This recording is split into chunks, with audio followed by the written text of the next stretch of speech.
Welcome,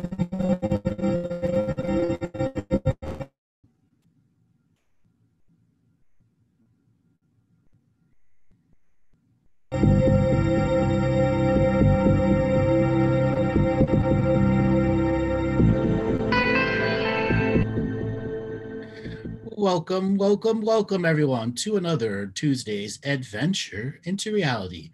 David is off today, taking care of a bunch of things that he needs to take care of. Today, I am joined by Martina Grubmueller. She is a longtime mentorship student, similar to Dave Farrow, who was on our last Thursday show. Today, we are going to be going into an in-depth conversation about the vagus nerve, internal demons, external demons, programs, entities, and giving you a metaphorical, hypothetical metaphor in which to understand and not be angry at this broad subject matter. Martina, welcome to the show. Thank you very much, Andrew. Thanks for having me. Oh, it's wonderful. So everyone that's listening right now, we have provided a document titled Skype Conversation 51920 Agencies, Vagus Nerves, Schumann Resonance, etc., etc.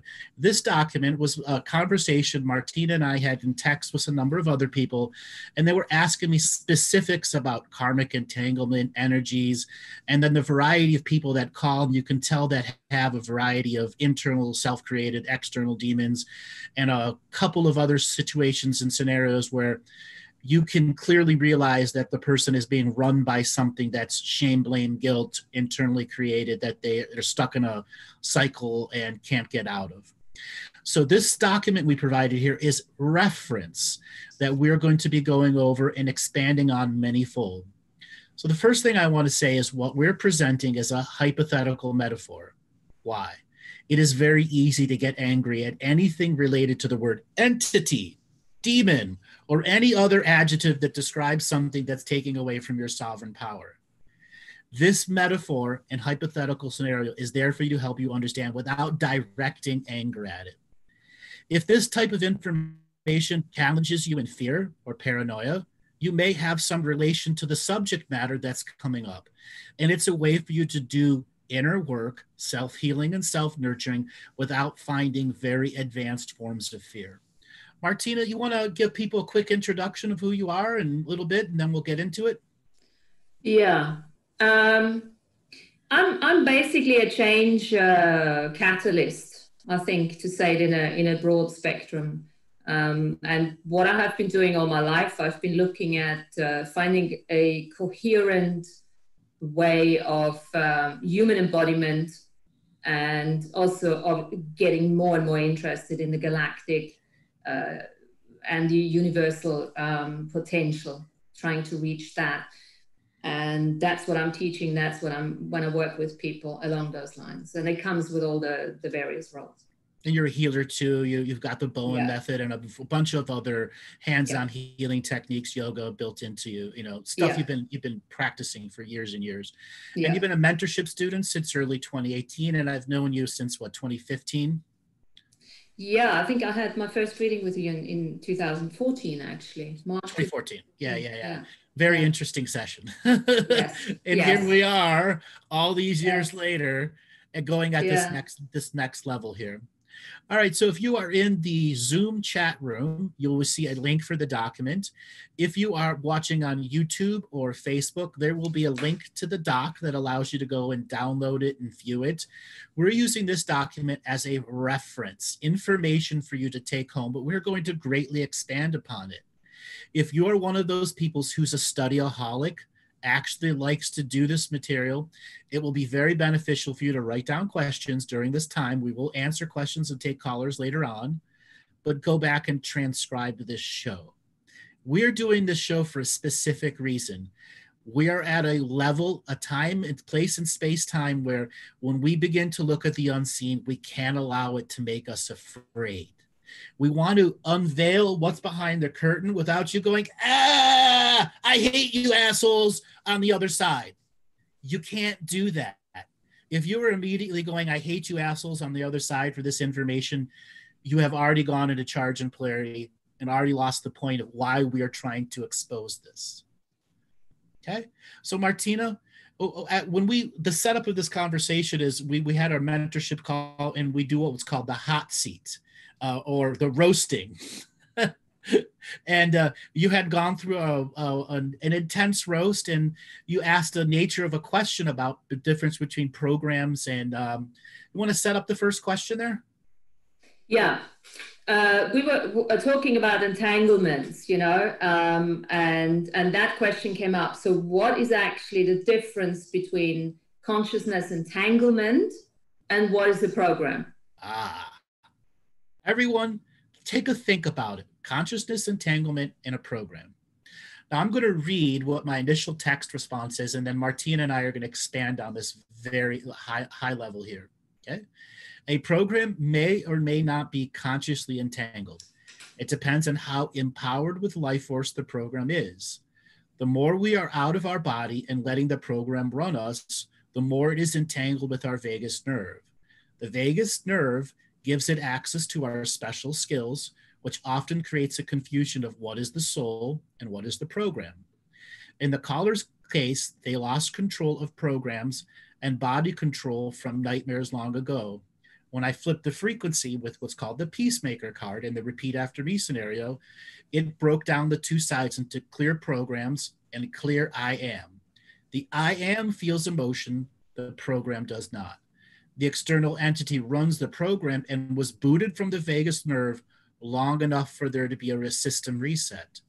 Karma determines growth and veracity of actions that entities take when they take over programs. At times, entities don't know that they are being run by karma. It is easy to get lost between what is an internally created and what is an external entity. So that was our setup for that conversation. And then we went in, what is the difference between an internal self-created demon and an external? Martina, let's talk about that first. An internal created demon versus an external. An internal created demon. Okay, so do we want to, as an internal created demon could be shattered soul shards, shattered I am shards that have lost the authority to actually work with an agency. And we're going to go into the agencies a bit later on. So they then just go, they've gone awry basically, and they just start attaching and creating, things, programs, and even consciousness entanglements, depending on the intensity of the life force that the external demon, the self-created demon inhabits, if you wish. Obsessive compulsive disorder is an example of an ever-evolving internal demon that gets stronger and stronger and stronger. If I don't do this repetitive compulsion, something very bad will happen. Let's look at that as a mechanic. That's what creates internal demons that get stronger and stronger and stronger the more life force and authority you give them in your reality. Oftentimes they are created by trauma, but also they are created by raw ego too. Yeah. And that's what they then actually take over. They're taking over the ego, basically, Right. And then their goal is to get into the vagus nerve. It is where the core, or the I am energy, the consciousness is in, that runs the DNA instrument of experience. And when an internally self-created demon gets into the vagus nerve, it is filled with life force and begins to think it's the soul. Yeah. Now, there's something really interesting. We've mentioned it there, is that if you are out of your body quite a bit, and that happens to all of us, it's invitation for that to happen more than if you're really, really present within your body. So that's a really good point, So in the example of OCD, when you are doing the OCD action, are you in your body or not?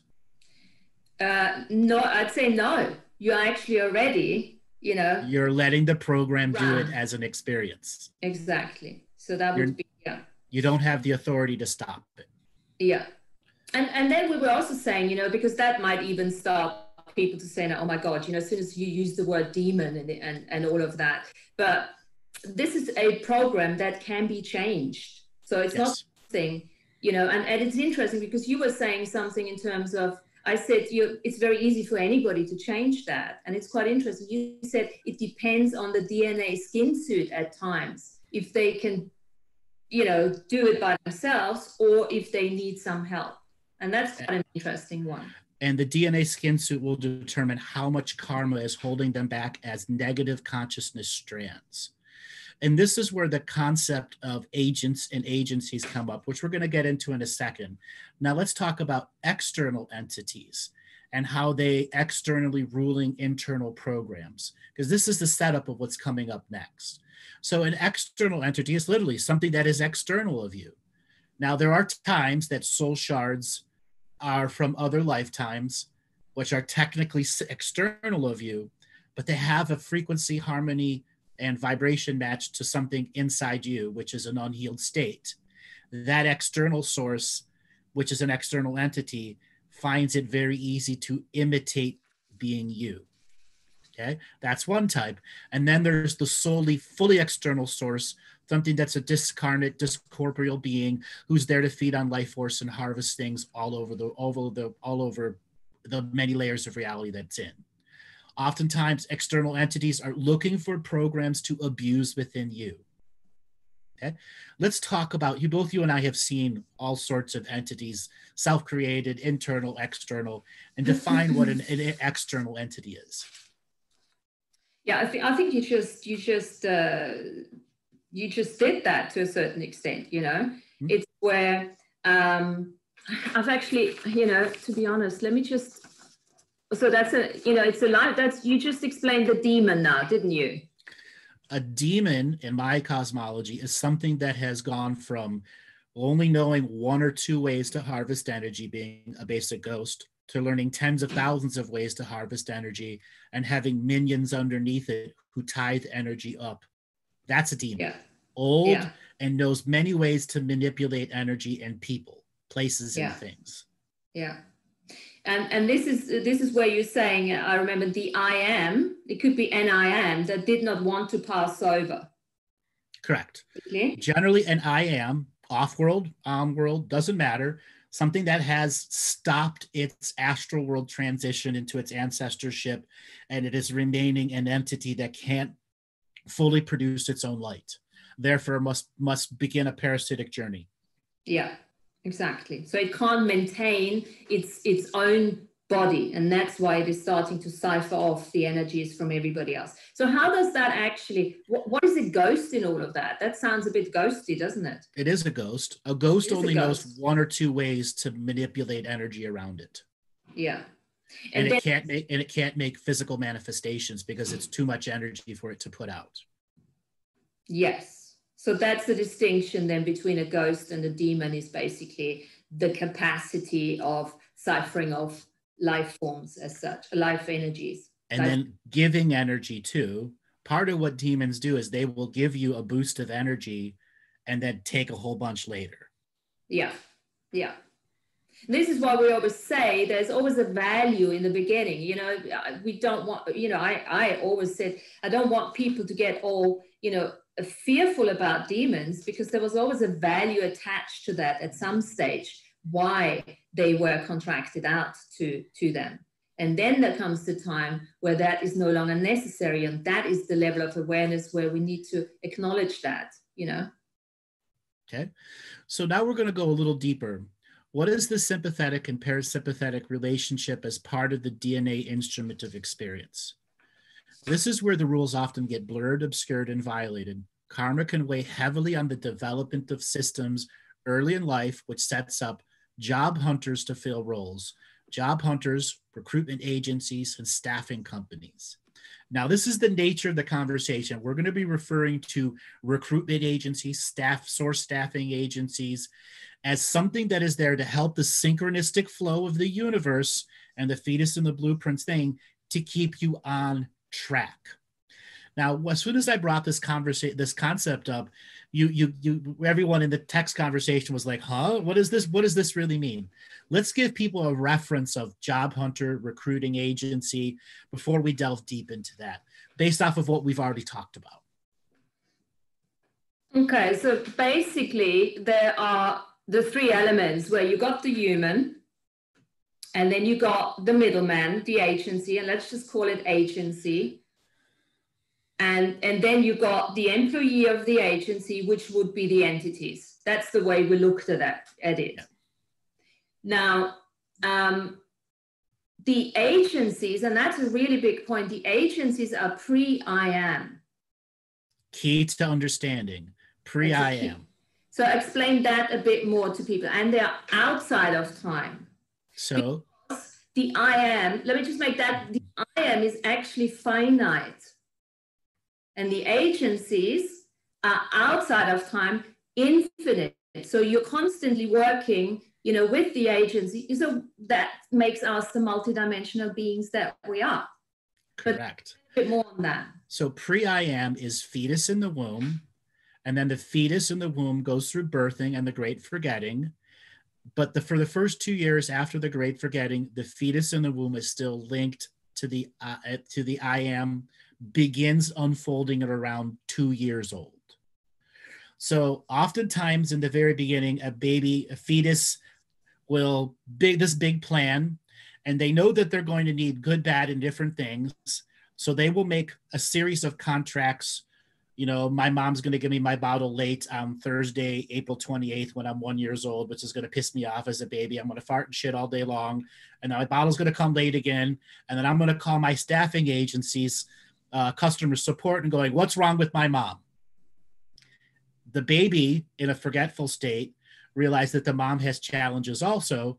And then the baby goes, I need to change some of these things if my bigger plan is going to come to fruition, which is karmas that I need to resolve, people that I need to meet. My bottle needs to be on time. So I have this thing built into my circadian rhythms early on. Okay. Now, an agent is something that works for an agency. And once again, do not direct fear at a hypothetical metaphor. An agent who works for an agency who's outside of time. Is mom the agent? Technically, no. Mom is who you contracted with, and the agency has a representative that holds the contracts in the unseen world, so synchronicities flow around you. Yes. So mom would actually be another I am technology who has, is contracted out to her own agencies. Or the same agency. Or the same agency, yes, yes. Okay. The employer is the human. The employees are the entities. The agency is the middleman who holds the contract as pass-through responsibility. The entities often try to take over the company.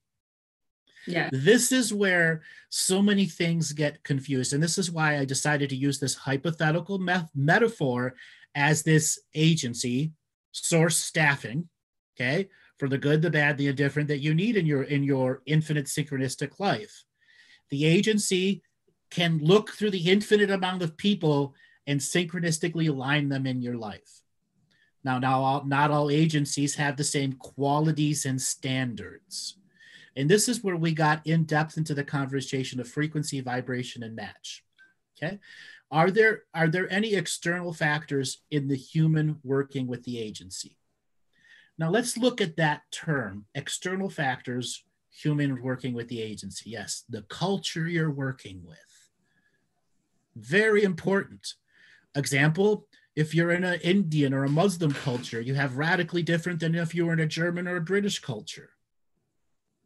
Okay, those type of cultural external factors determine the theme in which agents and agents of the agency who will headhunt people to synchronistically interact with you, your first boyfriend, girlfriend, your third grade teacher, or the one substitute teacher that comes in there and pisses you off when you're in fifth grade, whatever it is, the person that changes a course of action within you. So you're saying that lots of people who are familiar with your material will have heard of the precognitive workforce.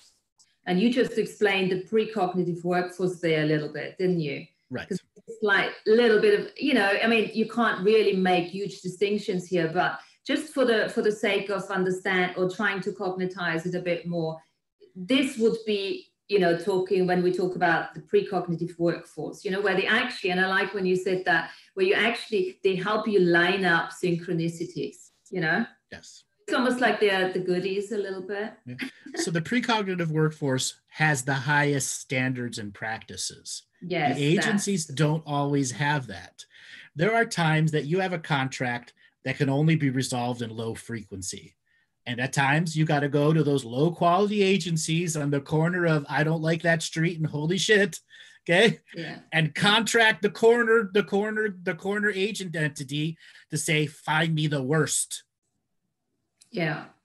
And I think it's also important to say here is that you can sack agencies. Yes. So the agencies are not in no way, you know, working against free will here. You have free will here, and you can sack an agency. You can even sack an agent that no longer works for an agency and has actually started to latch on to you directly, because that happens too, doesn't it? Absolutely. Now, when you begin to work with this hypothetical metaphor, you're going to want to know what the first point of contact is. The fetus in the womb is the first point of contact to the agency. At times, the entity has worked with several I ams and has a good working relationship or personal file with good or bad marks. So you today were the fetus in your mother's womb. There may be another fetus in another mother's womb that may be you, who has worked with an agency, who has given a file previous hired employees that you may take into this fetus in the womb and begin to make work with. Okay. So does that make sense to you, Martina? I tried to read it now. I should have just listened. What was that you just read? Can you say this again? The first point of contact. The fetus in the womb is the first point of contact to the agency. At times, the entity has worked with several other I ams and has a good working relationship or personal file with good and bad marks, meaning another you who was another fetus in another mother's womb, worked with an agent and agency and entities, created a file on them, and then the new you, who's in a new fetus in a new mother's womb, has this old working relationship with an agent, agency, and entities who you then may make contracts with through the agency itself. Yeah. And that's also linking back to, you know, the I ams that declared bankruptcy, or the I ams that had a hostile takeover in other lifetimes that you're still now trying to recover. Correct. That's part of that, you know, because the I am, and this is the interesting thing, again, it is when we look at the DNA, as Andrew always says, is 80% memory and 80% technology. 20. 80 is 160. 20, yeah, sorry. I just got excited here. 20% technology, you know? And for me, that has been a real big thing to have that conversation, because I was always interested, what is the 20% technology? And that is the celestial codes. That is the celestial codes to other I ams that are being sort of integrated, that you can integrate through that agency metaphorical understanding. Right. So we're going to talk more about hostile takeovers and bankrupt I themselves in just a second. We want to set the context. So then I was asked the question, is the agency reading the fetus and therefore plans its experience? No. Are archons involved at this stage? Because we're already getting people who are asking archon questions. Archons are the lowest quality and standard agency out there. So they can use the most minimalistic of a match to fuck you over. Okay. The fetus works hand in hand with the agency to find the right thing to fit the resolution. The closer the agency gets to a perfect, the better score the agency gets for the next contract. Think of archons as bad, low-quality temp agencies. So is that where the collusion is? That was the question. Perfect being found at the right match for the soul karma. This creates source staffing or outsource staffing. meaning the fetus itself cannot have full awareness of an outsourced staff's plan, other than that there's a contract to engage it before it's 2 years old, after it's 2 years old. When the fetus is born and reaches about 2 years old, it is no longer in direct contact with the first point of contact in the agency. The I am baby, learning who it is on the job, meets its source staffing customer service representative and goes, hey, mom, why is she... My mom is not what she said, and dad's an asshole, and that there's no dog. Simple stuff at first. So once again, the I am has to take over first point of contact. But the agency was the fetus, was the first point of contact. So think of in a business term, first point of contact when you're working with someone. Let's expand upon this stage, that first point of contact. That sets up bankruptcies and all that other stuff. So the I am, what is the I am? And you know, in order to answer that question, I would need to ask the question, what is the I am? And the I am, you know, when we talk about the body being the vehicle of the DNA experience, yeah, like a vagus nerve if you wish, the I am is the driver on the vagus nerve. Experience, driver of the experience. The driver of the experience, or the mechanism of the experience. And correct? Yeah, and this is why programs can suddenly think they're the I am, because they're driving like an autopilot, but they're not really the I am. Exactly, and then the body thinks, you know, it is the soul, like you said earlier on, you know? So it's the I am is part of the responsibility. When we talk about awareness, taking responsibility for the level of awareness, is we're actually saying taking responsibility for the level of your I am. Right. And as a baby, your I am has unfettered access to its burgeoning, new growing vagus nerve. As we get older and older, we create bloatware or crappy operating systems and traumas that block us from full access for whatever reason. The nature of industrialized technological life, or, you know, versus a living off the land in, you know, hunter-gatherer state. Okay? Exactly. Okay. Go ahead. And as you get older, you go into the puberty. You might have a puberty agency working with you, because they do change as you go along. And then it becomes the level of you having the awareness, what is required, which agencies are you actually working with? Correct. So I'm going to get to the next part here. So the I am is fully in the vagus nerve. As the I am gets older, they get access to different layers of source staffing agencies, management, who can change the terms of service of accounts, cost, oftentimes at puberty, when the I am fires the staffing agency. Okay? So there's a bit of deception, and the soul gets to agree to come into a particular... This is where most people fire their staffing, their initial staffing agency right around the puberty time. Why? Your I am is starting to say, I have to be a sovereign being. And this is that 20% driver technology of going, how sovereign am I going to really be this lifetime?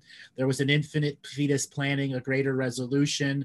And if I can get 10% sovereignty back from all these other I ams, this means I have to work with this staffing agency, this shitty, have this crappy life, or have the white picket fence life and say, fuck karma. Yeah. Those are the wide variety of choices.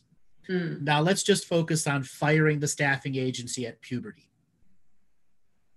Well, I was just going to say, you know, at this stage, at this level of awareness, would you say most of that happens on a subconscious level? Yes, it does, because of the amount of hormones that are driving whatever. Exactly. So when we talk about firing an agency, that's not something you decide, you know? What does that actually unless they've been haunted since a young age, have had some really advanced psychic skills, communication, like you had lots of communications, and many other people. the mystical and the fear in some of the mystical has drove them to go, no, I'm shutting the shit down. That's firing the agency. Okay, so but what would that look like in terms of for people, you know, what would that actually look like in terms of go for a therapy or, you know, have an accident or something like that, you know, to put it into context? It can be such a wide variety of things. Current generations, they go to therapy and get drugged. Yeah. But 20 years ago, you were called crazy and you were the emo kid on the outside. 40 years ago, you know, they hit you on top of the head, put you in a white lab coat and drugged you and did experiments on you. Yeah. Okay. So everyone figured out how to hide it differently. Yeah. Okay. Cool. Like you couldn't tell your internal stuff to everyone that was around you when you were growing up, could you?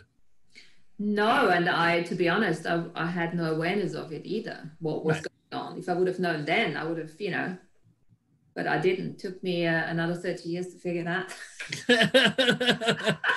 But there are kids who see the negative entities and they scare the shit out of them.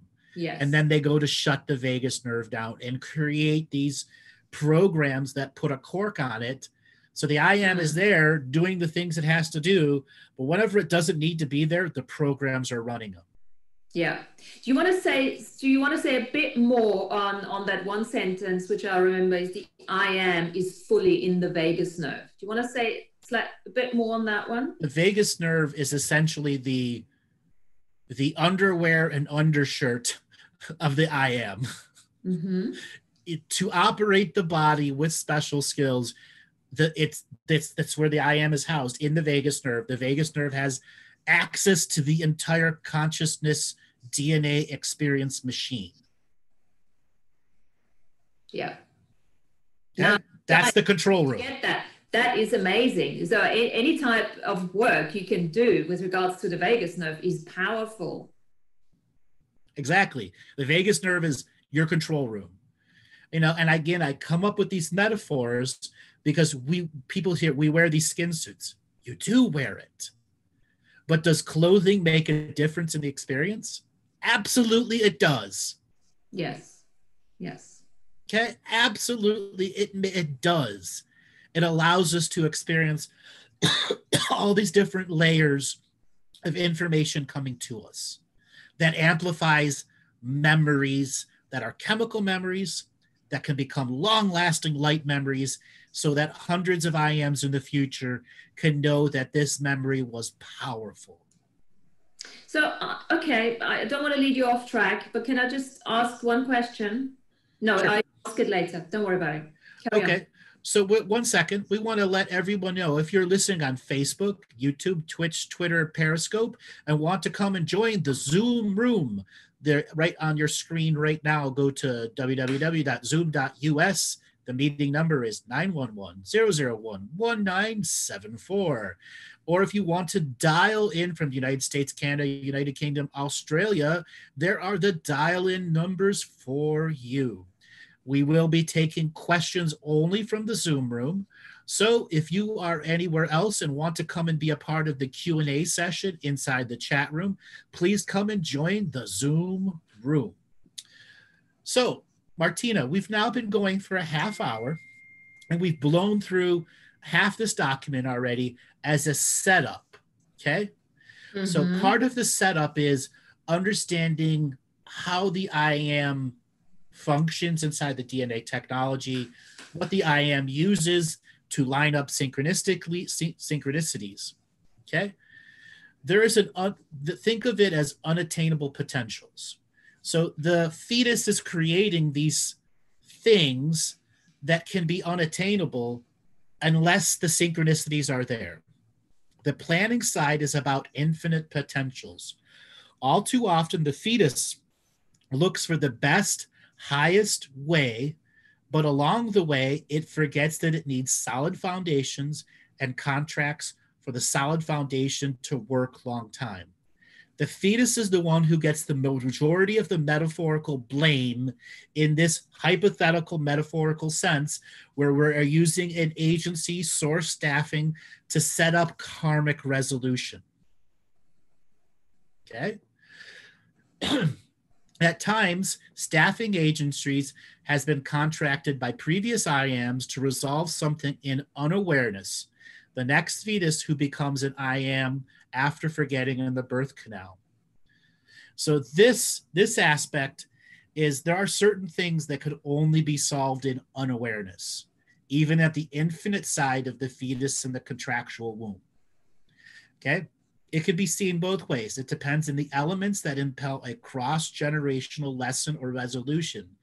It is semantics and splitting hairs unless you look at each individual situation as separate yet equal to all others.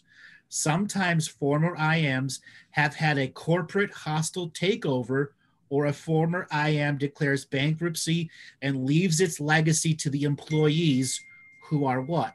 Soul shards and staffs and different members of the different IAM. Okay, so let's expand upon that. And this is where we'll get into bankruptcy and all that other stuff.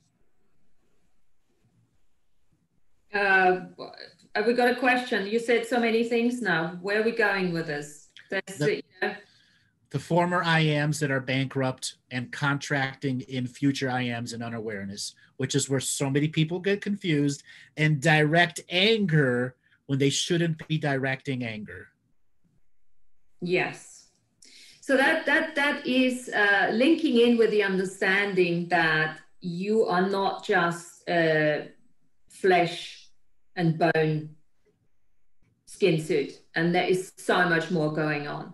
And that awareness that you have so many different parts, shards, and avatars linked to you, you know, from different lifetimes. I've seen there was a question before. Does it, you know, are there different other lifetimes? Of course, there are different lifetimes. Yes, involved in that, because we're talking about IAMs here, you know, from a different lifetime, and I am technology from a different lifetime that we're just saying, you know, went bankrupt.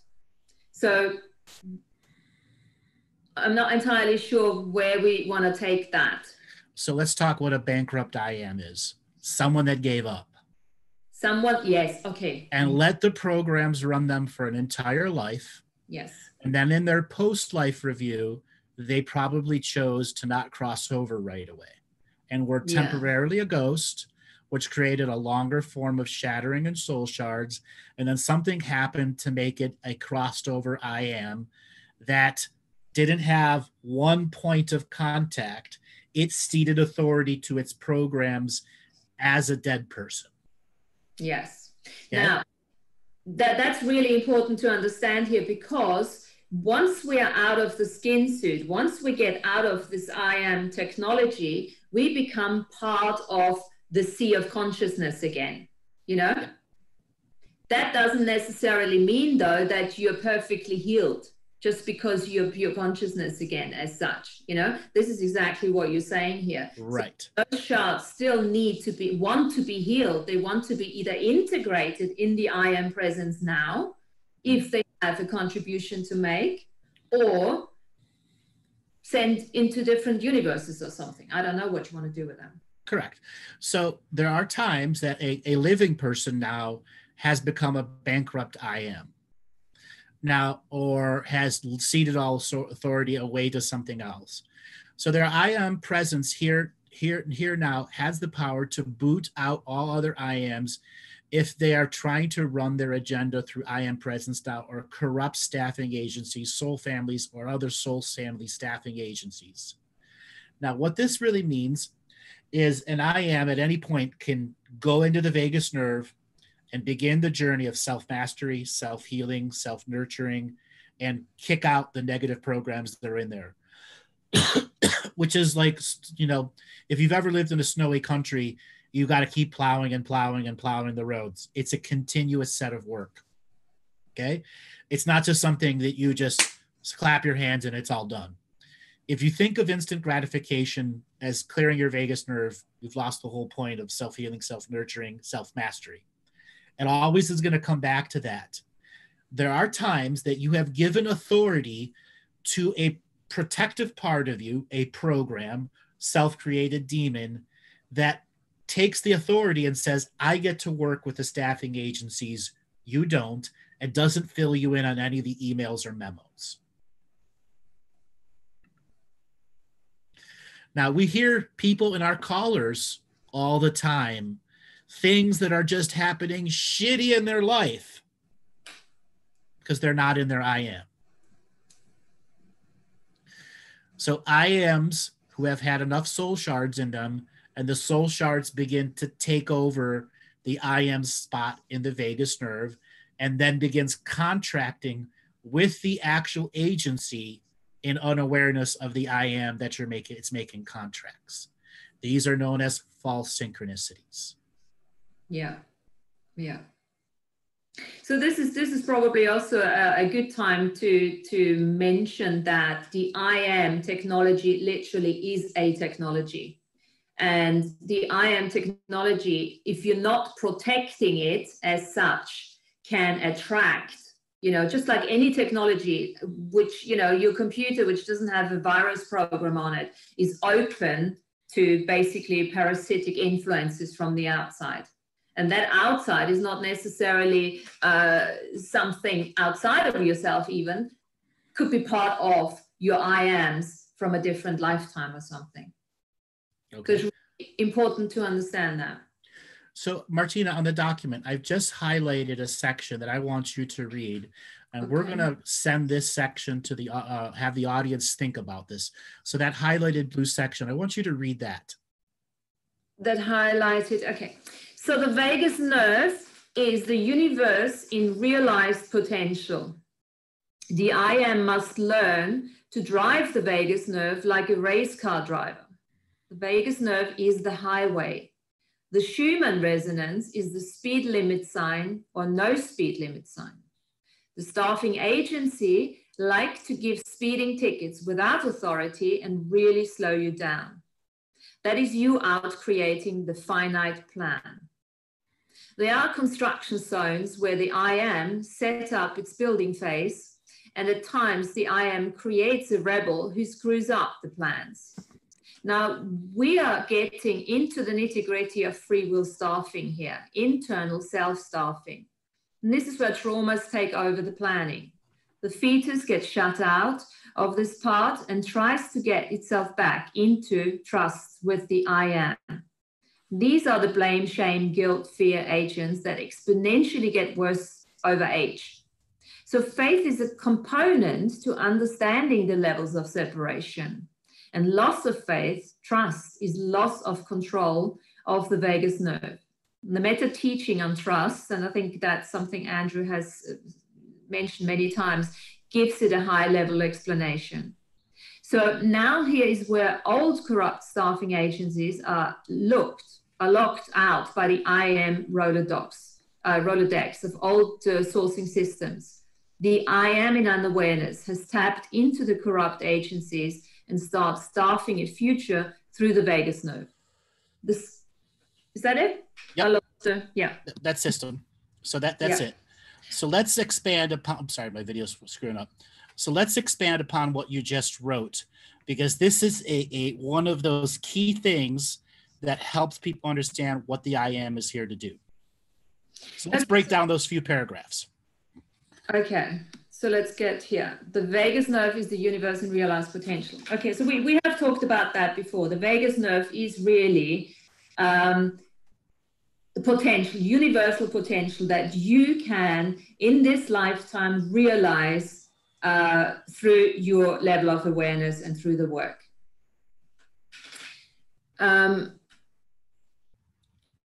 And I am who's realized is fully in the vagus nerve on the super highway of the self. Yes. Okay. So those speed limits, those signs we were talking about here, with the Schumann resonance and speed limit sign, everything can be, all these programs, the shame, blame, guilt, fear programs, they can be limiting. They can limit you, obviously, as you drive, that, along the vagus nerve. So these are considered, speed limits, if you wish, and those can be taken out. They can be taken out, or they can be seen as something trying to give you data and input for you to process that is the wrong data and input. Like a lot of the conspiracy theory world are just speed limit signs slowing you down. Well, yes, and the system of domination and control, like we said here, is an old staffing agency. And all of us so deliberately go, and contract out with that staffing agency, whilst there is already a different level of agencies available to us. Now, agencies have all different levels of practices and standards. Now, faith is a key component to understanding the levels of separation. Loss of faith, trust is loss of control of the vagus nerve. Once you've lost control of the vagus nerve, you are in a self-faith crisis. Okay? And there's many examples of self-faith crisis. We see it on the show all the time. We all know individuals, it doesn't matter what they believe in, they're in a crisis of the self. Hesitation and doubt rules them. Yeah. Okay? What happens when hesitation and doubt rules a person? Well, you stop trusting, you stop listening to your inner knowingness, and you go out of coherence, and out of the mind, the heart, and the spirit are no longer working coherently. And when there is not incoherence, there can be no true resonance to the seen and unseen world that's trying to align synchronicities to you, and you not be paranoid of them. In other words, you're starting to attract low quality agencies to match your vibrational, frequency, harmonic levels. And the Schumann resonance is there to determine how potent and powerful you can be during an era of or slice of history. Okay, you need to say more to that. So the Schumann resonance is a background frequency of electromagnetics that's affected by the solar winds and radiation, natural magnetics of the planet, which give you the highway. And it's only the agencies or internally self-created programs that put up speed limit signs. Yes. The highway goes in every direction, but you still have to guide yourself without hesitation and doubt from point A to point B, which is resolution of conscious awareness being equal to your level of responsibility. Yes. So going with a metaphor here, we talk about the speed limit being set up. Is there a difference between, let's say give us an example of a construction site. What's the speed limit? Okay, so let's say you graduate high school, and the setup is your parents want you to go to college right away. They don't want you to take a year off. That's a construction zone. Right.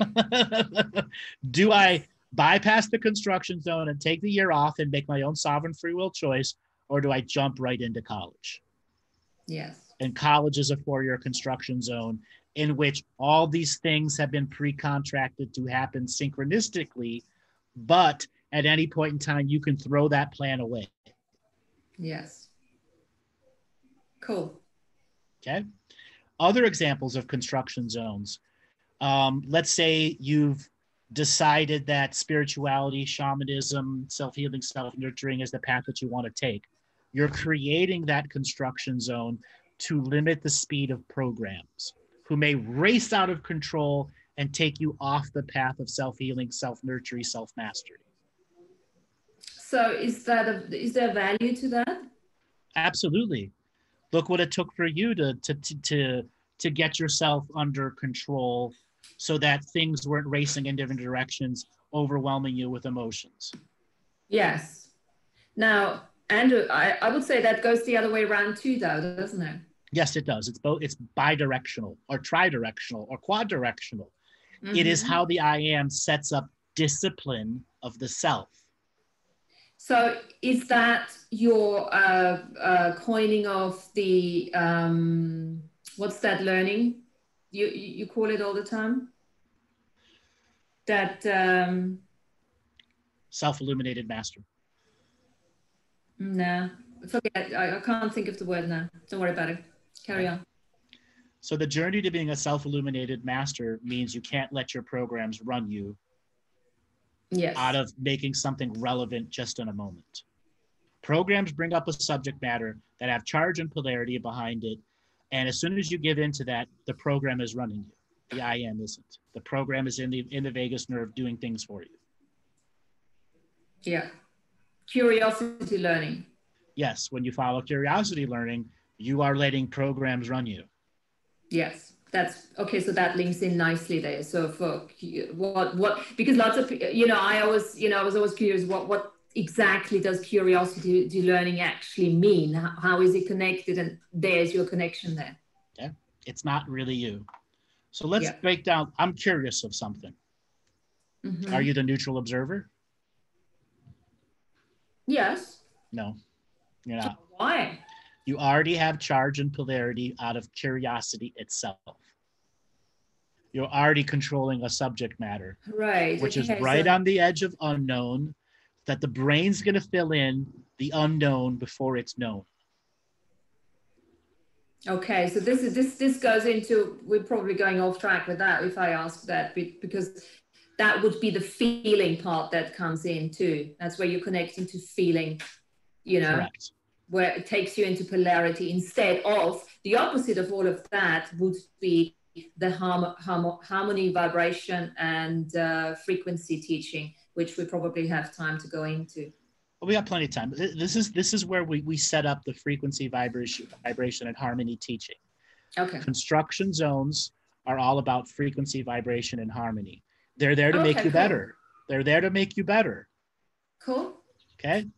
There are deconstruction zones too. Okay, what is that? Example, a person who's had lifelong traumas and needs to deconstruct those traumas. They need to tear up the old roadways and stop the traffic completely, detour everything through checkpoints and awareness factors. And then the new road is built and those old pathways and old detour routes are erased. So there's only one neural pathway that has the right choice, right frequency, that doesn't allow programs to make their own path. Would the walk-in fall into that too? Not really. Not really. Not really. That's a far more complicated way of deconstructing and constructing, and yet letting the DNA instrument of experience house another being who's another form of experience with a dual set of contracts. Okay, cool. There could be tens of thousands of agencies involved into a single walk-in. Right. Good. Because getting a walk-in is not easy. It requires a lot of spiritual skill. Right. Okay. And walk-ins do not run the programs. They're usually run by a series of programs that are a part of that 20%.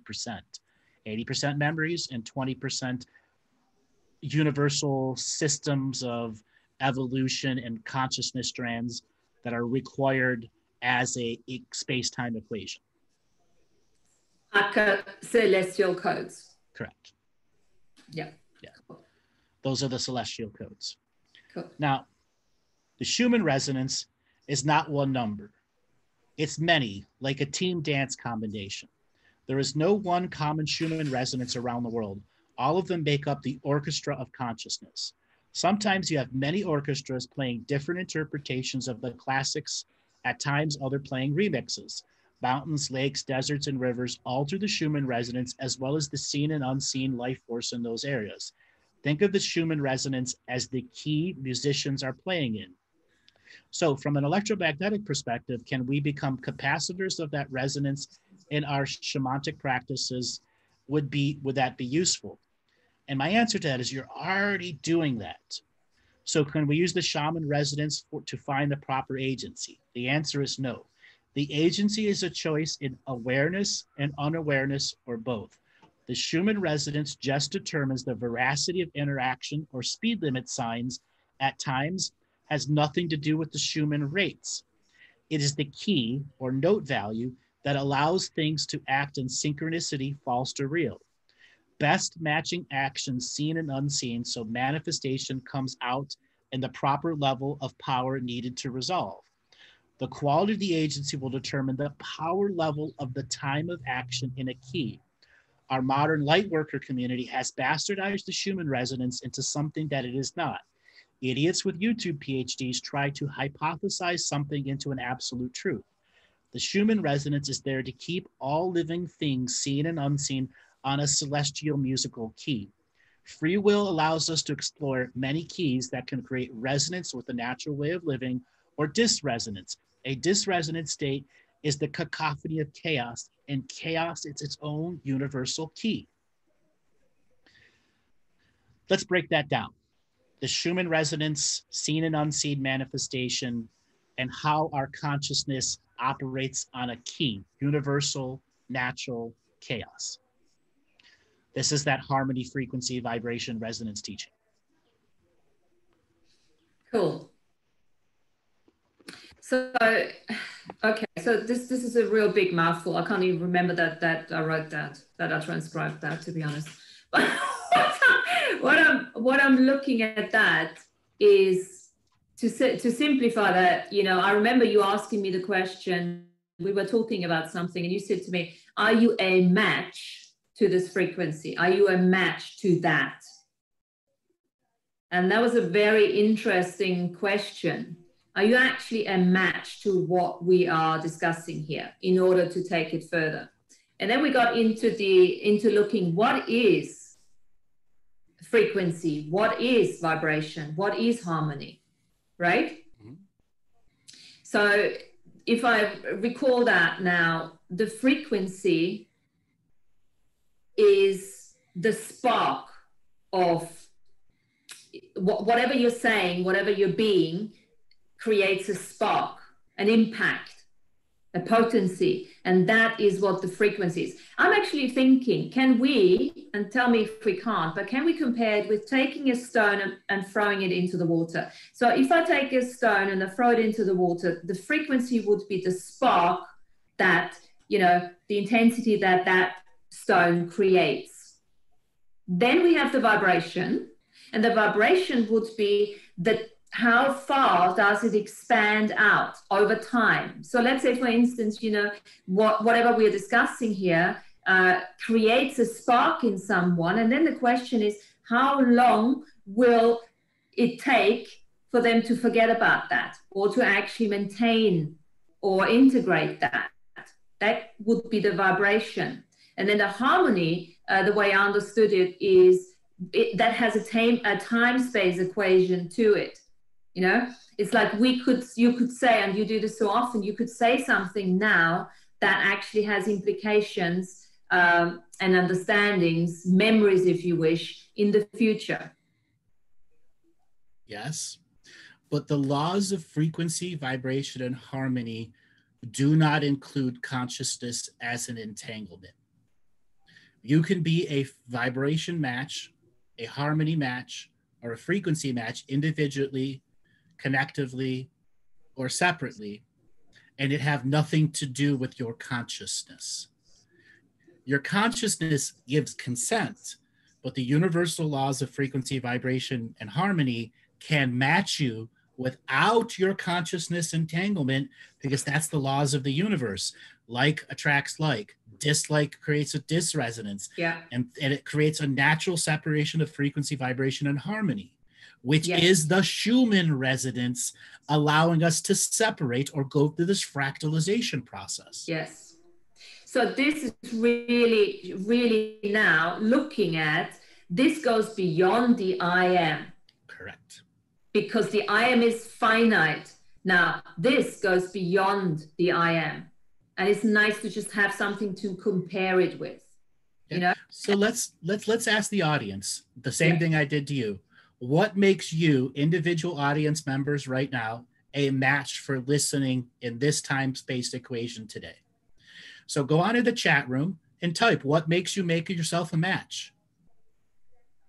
1 and 2 word answers are shitty light workers. Okay? 4 word answers are just above shitty answers. You got to put a little potency behind your answer. And those that answer love and light, God, you're delusional. Come on. Use your cognitive power. Okay? Yes, I can speed read. So when I was trying to get you to understand what makes you a match, there was the variety of things that still made it consciousness based. And I set it up for you. It's not about the consciousness. Now, our staffing agencies sometimes work at the universal source level because we are universal beings resolving huge universal karmas at times. And the I am just happens to be the time-space cognitive manifestation in unawareness of all this stuff that's fractalizing around you.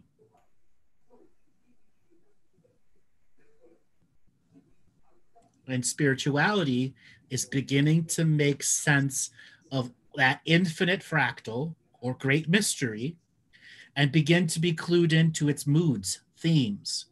The great mystery is never really going to be solved, but it's going to give you some good foreshadowing. Okay? And sometimes even predictions. And there's a clue. I'm going to give you a clue. The collective consciousness or the individual consciousness is a limitation. You've got to think beyond that. So perfect. The individual consciousness is the limitation. Yeah. Aha. That was a big aha moment. Like, exactly. Okay. So I'm gonna make some blue thing, and I want you to read the next. Oh God, part. I have to find this. Yeah. Okay. Okay. So what is in blue for you? I want you to read that. So now we just finished talking about agencies, Schumann resonance, and now we're going to be talking about, this is the answer, the next question and the next answer. Go ahead. So it's basically? Yes. Yeah. So it's basically a carrier wave for a given region. I know that in absence of this frequency, we as humans become ill. Can the same be said in terms of our frequency is too far out of alignment with the resonance frequency of an area? And when it comes to the mass meditations that are spiking this frequency, it's basically just because a lot of beings are hitting their instruments at the same time. Long story short, the carrier wave has many sub-carrier waves that relate to your time-space equation as a 7 or 8 color time being. During mass meditation, many sub-carrier waves try to force the main carrier wave to conform. If the mass carrier wave does not conform, it allows the many to become chaos. And the chaos is run by the universal key. So keep the vagus nerve tuned and let the I am explore consciousness at the scale and size it is prepared for, which ties into coherence. So both on a personal and collective level. So we're not just creating noise, but rather creating music. When everyone uses their instruments, not all have the same intentions or level of awareness if their impact on the seen and the unseen worlds. How does this impact the energies we're sending out into the cosmos? Is that it? Keep going. There's a little bit more. Keep going, because I lost the color. Great questions. And this is why so many off-worlders are here now. It has affected them in ways we don't understand as of yet. We can say that Universal Staffing Agency is sending in top quality managers and staffers. So kind of like the TV on the background, just playing whatever. It impacts us on some level, though we're not focusing on it. It can make us slightly irritated if it's jarring noises. Just the last two paragraphs now. Okay. It is far more distracting than we all want to admit. It is sending out light waves that interfere with our light wave production because it is unprotected technology. So if it were protected technology, it would be more like you said, more like our cell towers. So it also has a time-space stamp on it, that does not evolve with our internal time-space equation. Roman numeral time, just about everything on TV is in the past. Even most live TV is on delay. Okay. So let's break down what we just talked to here. Yeah. The vagus nerve is tuned up and allows the I am to explore consciousness and the scale its size and it's prepared for. In the example of mass meditations, there's the giant carrier wave of the celestial consciousness, in which everyone has a bunch of different intentions, which creates the chaos or cacophony, which is its own key of creation, which allows a greater fractalization to make harmony, frequency, and vibration matches.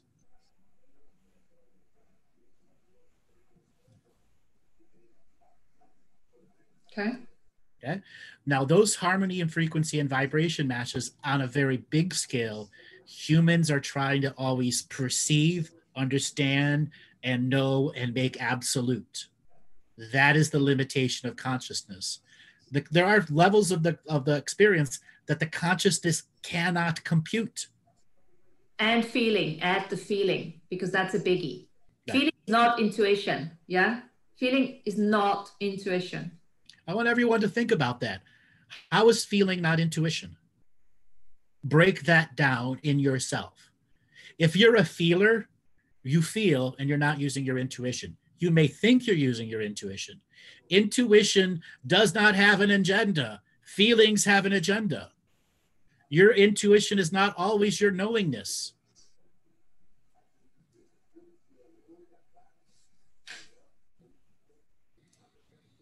So Martina, what is intuition versus feeling for you?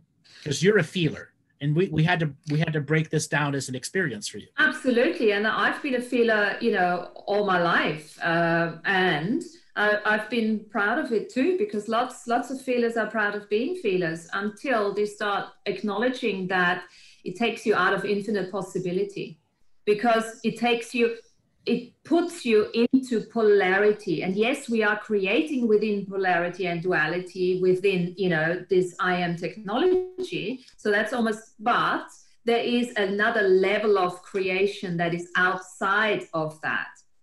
And for instance, if you're a feeler, you're constantly, who wants to feel bad? Nobody. So you always go into the feeling of wanting to feel good, which then that creates the polarity that you're actually not necessarily getting the whole picture of what is available to you. And when you then start recognizing there is no good or bad feeling as such, that completely takes you out of judgment, puts you into choice, and opens infinite possibilities. So feelings, for me now, the way I understand it, are a limitation. So somebody asked, what is the feeling of sacred neutral? There isn't one. It's an oxymoron. It's an oxymoron. So Paul, you're a feeler and have to define everything through feeling. That means the mind at some level overrides the heart, and at some level the heart overrides the mind, and they're not in resonance. Sacred neutral is a state of observation, an unentangled observer that has no agenda. It is simply there to perceive the information and cognitively understand it, but not create stories with it. All too often, we want to create stories with it and connect all this other stuff. That's the post being. Something else you do after you've had the experience. Being in the sacred neutral point of view is a living experience that has the potential to create powerful chemical memories, that can be powerful light memories that we can go back to and look at over and over and over and glean things in a non-sacred neutral state. We can have certain memories that we go back to only in the sacred neutral state. It is part of the skill, like why I'm so consistent with what I do.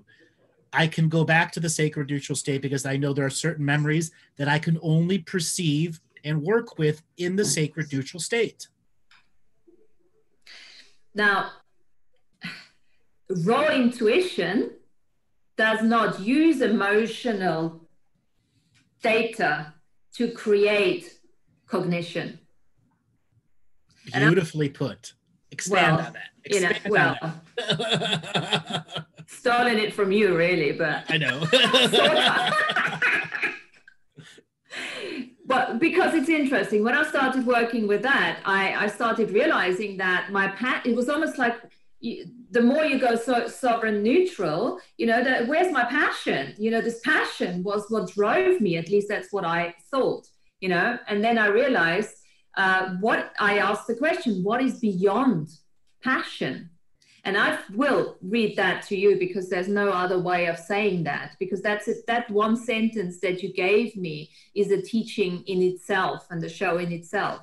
So finding passion, and that links now the sovereign neutral and all of it together. So finding passion through the infinite, unlimited point of view without cognitive function behind it always puts you on the edge of the unknown and makes it easy for the unknown to become known. That is an equation that you could pick apart and pick apart and pick apart. But when you see it for the written language it explains it all. It explains it all. And you might want to transcribe that sentence. Finding passion through the infinite, unlimited point of view without trying to cognitize it. So for all the teachers out there, do not try to put everything in a teacher format, which was one of the biggest aha moments for me. And allow yourself to go towards the edge. You want to go to the edge of the unknowingness, because this is where the known becomes known. How does it get better than that? That is fantastic. Okay. So people are beginning to get it. So when you're right on that edge of making the unknown known, there's no cognitive functions active there. You're the pure, sacred, neutral observer and experiencer. Meaning what? That's a state, that's a trust, but it's a state of beingness. That the I am is fully 100% in the vagus nerve, fully in the central nervous system, seen and unseen, sympathetic and parasympathetic. All programs are shut off, and it allows the experience to instantly create powerful chemical memories and powerful light memories that can have very long-lasting effects on the beingness, past, present, and future. Now there's a question. You're talking, and I love when you talk about memories, because you don't even, if you just come from a place of memory, look at the energy of the expansion of that word, because that includes all levels of influences, all levels of experiences, bad, good, sad, the whole spectrum. Now, when you say memory, the distinction you make, the memory in chemical and the memory in light. So could you explain that a bit more for us? Chemical memory. You're at work, somebody gives you a compliment, it's a chemical memory. You have a mystical experience that defines the universe, that's a memory in light. There's a point in which the experience is so high in frequency, so high in vibration, and so high in harmony, chemicals can no longer because chemical is finite, it becomes an infinite experience stored in light memory that can be very bright for our consciousness. And it's very easy for our consciousness to tune into that bright light that is a floating memory in our fractalized, fractured, unfractured state of beingness.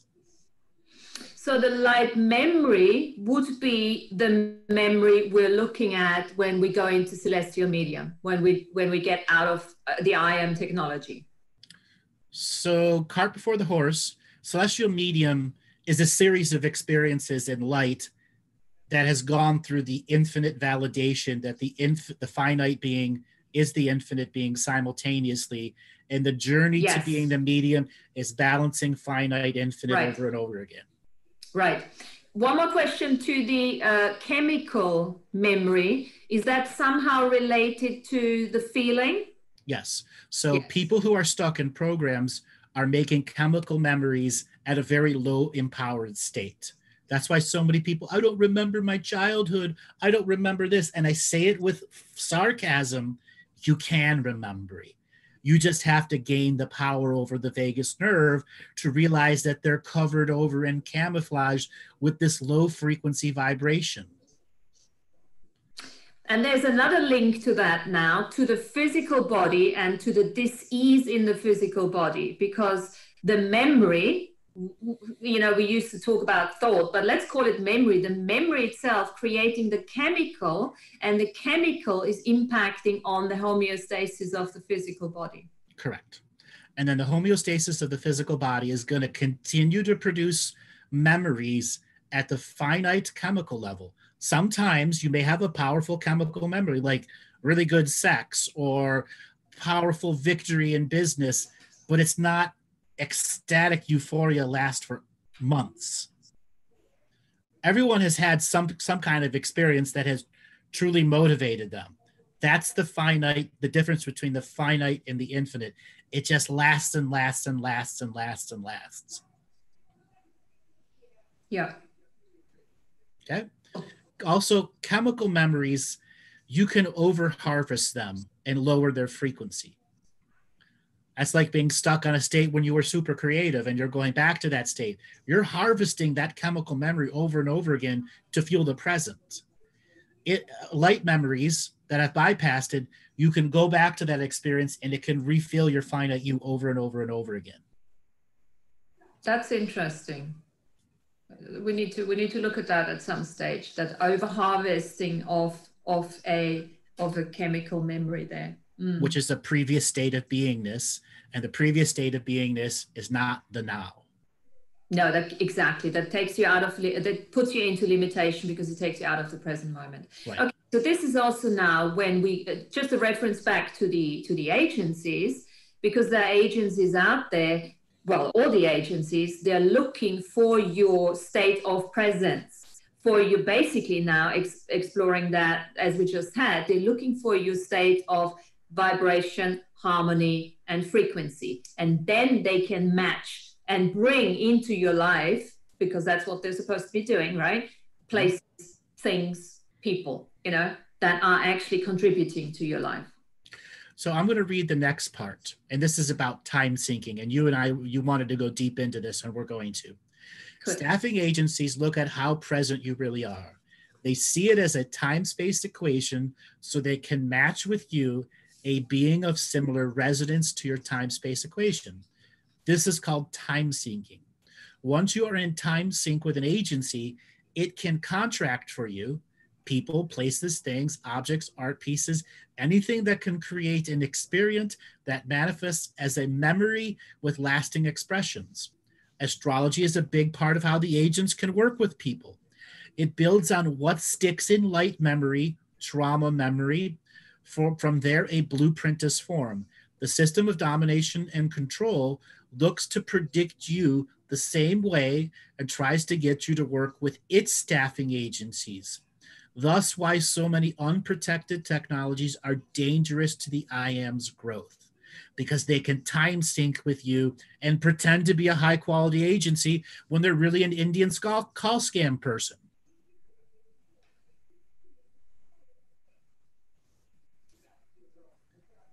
So so there's the question now, because when I listened to this, I thought, okay, so this is interesting.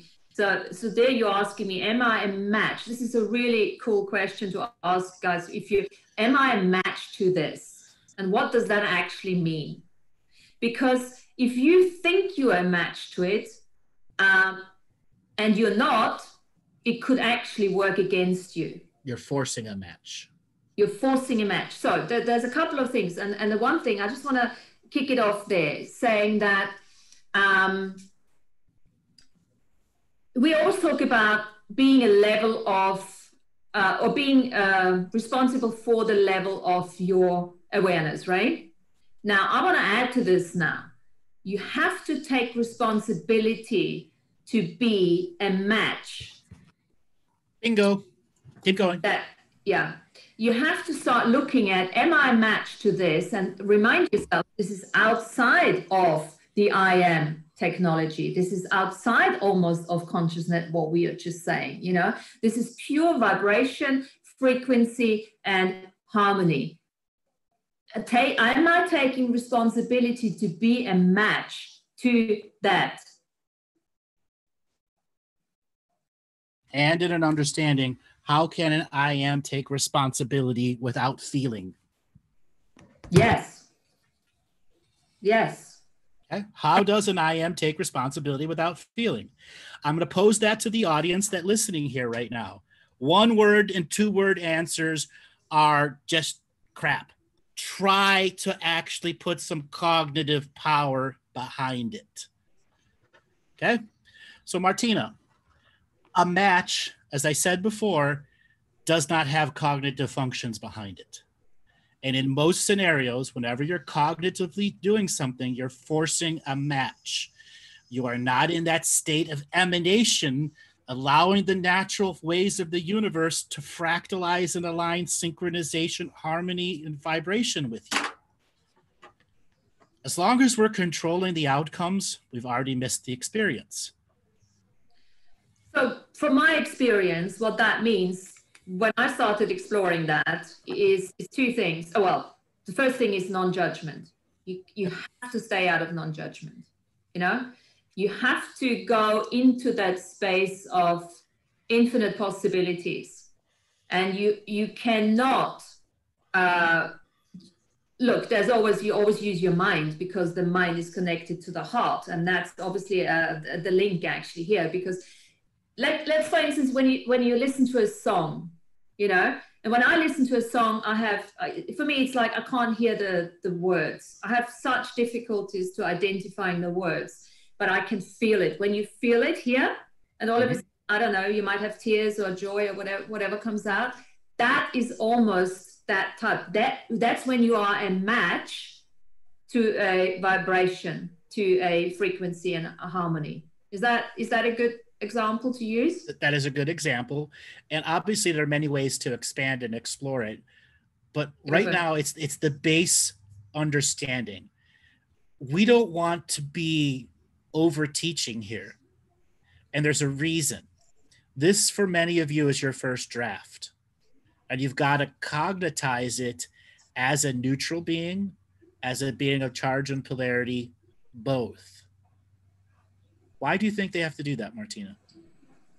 Cart before the horse. Why don't put the cart before the horse? Okay. You're asking me that? Yeah. I do it all the time. Yes.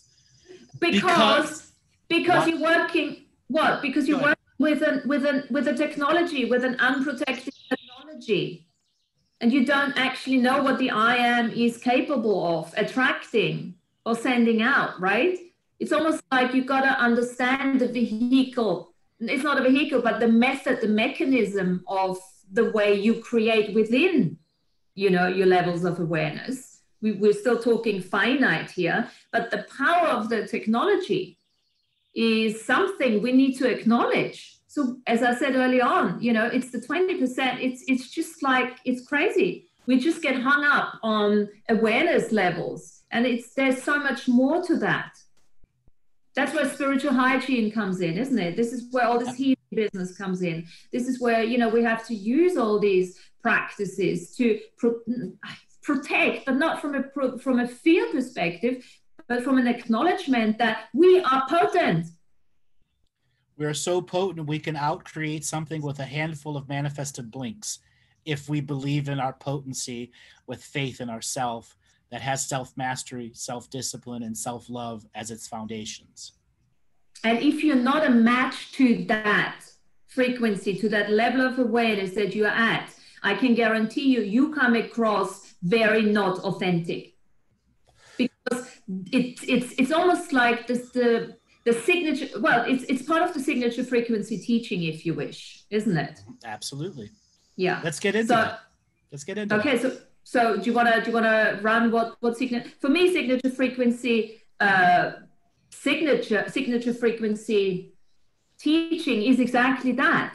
You know, the vibration. What are what sort of wavelength you are vibrating on, the frequency, the harmonics and everything, and is what you start attracting to you. And that attraction process is aligning in an unseen world based off of raw frequency, raw vibration, raw harmony. And when our cognitive mind gets involved in it, we are forcing a match that is in our time-space equation in which we might not be ready for that level of awareness. That's that instant gratification journey. Yes, validation, outside validation. And there's a question. Have you ever come across somebody who is trying to match your signature frequency? What does that feel like? Mm-hmm. Just the dating world. Yeah. I used to call, the word incarceration for me, contains that. When you feel incarcerated, you feel this icky, sticky feeling that, the neediness that you can perceive. And that can be somebody forcing a signature frequency. No, not forcing the signature, but the fake forcing, help me out here, of trying to force themselves onto your signature frequency. Is that better? Yes. Yeah. Now, the other part of forced signature frequency match, that's what the system of domination and control uses as its foundation to make a prediction model, because you have a tacit consent and unknowingness to their forced match. Yeah. Yeah. So tacit consent is a teaching in itself too, Of frequency, vibration, and harmony, meaning you must own your unseen consenting process. Exactly. No answer is an answer. Yeah. Oh yeah. No change is still a choice. It's still change. No choice is still a choice, isn't it? Exactly. Yeah. And at this level of exploration, you got to start looking at that, because this is no longer curiosity learning. This is actually now taking responsibility for the match of your vibration and all the others, and the match of your, awareness. Spiritual strategy. That is an agenda in your time-space location, so things can naturally time sync with you and you not force them. That's why people can't find that's why they can't find their perfect mate. How many callers have we heard, I'm lonely, I've tried and tried and tried, because you're forcing matches. Forcing matches, yes.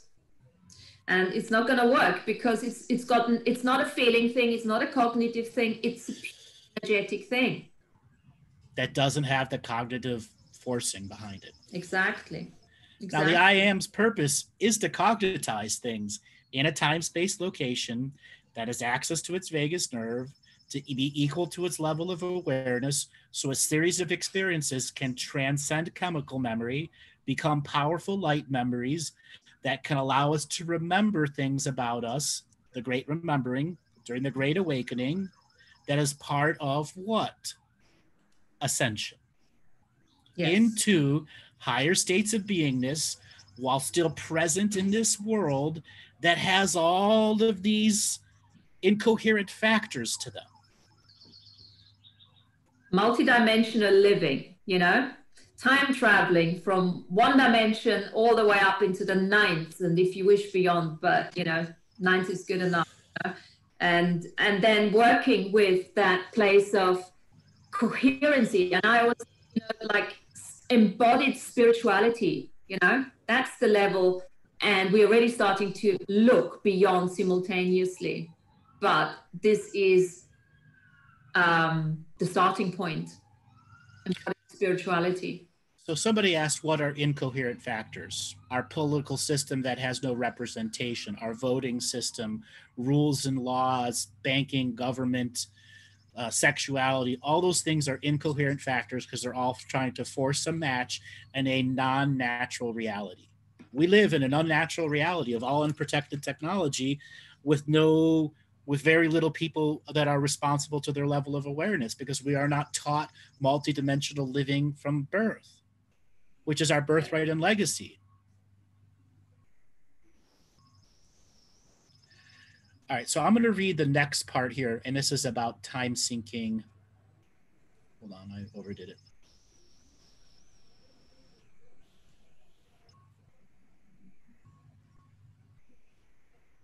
So staffing agencies work in multiple time-space equations. Agents inside the agencies are certified to work in a time or no time and no time. Some agents work with other uncertified agents or other time-space equations for the purpose of forcing a match, no matter how minute the match is. Agents and the agencies are separate. Think of agents as 1099 independent contractors who are contracted by an agent to do their work for someone else. Some agents are full-time employees of some agencies and 1099 outsourced contracts to others, like when a bank sells their products and bets against what they are selling you. Even though the karmic resolution machine has run its course, we as beings still are attempting to reincorporate our fractured selves, traumatized charge perspectives. This allows the agencies to use those traumatic experiences as a perspective to match. What degree do these staffing agencies are operating nefariously or competing against each other, and their agendas are generally towards good, bad, neutral at this stage of the game? You mentioned that archons are being on the low end of the spectrum. How has our current growth impacted these procedures, policies collectively?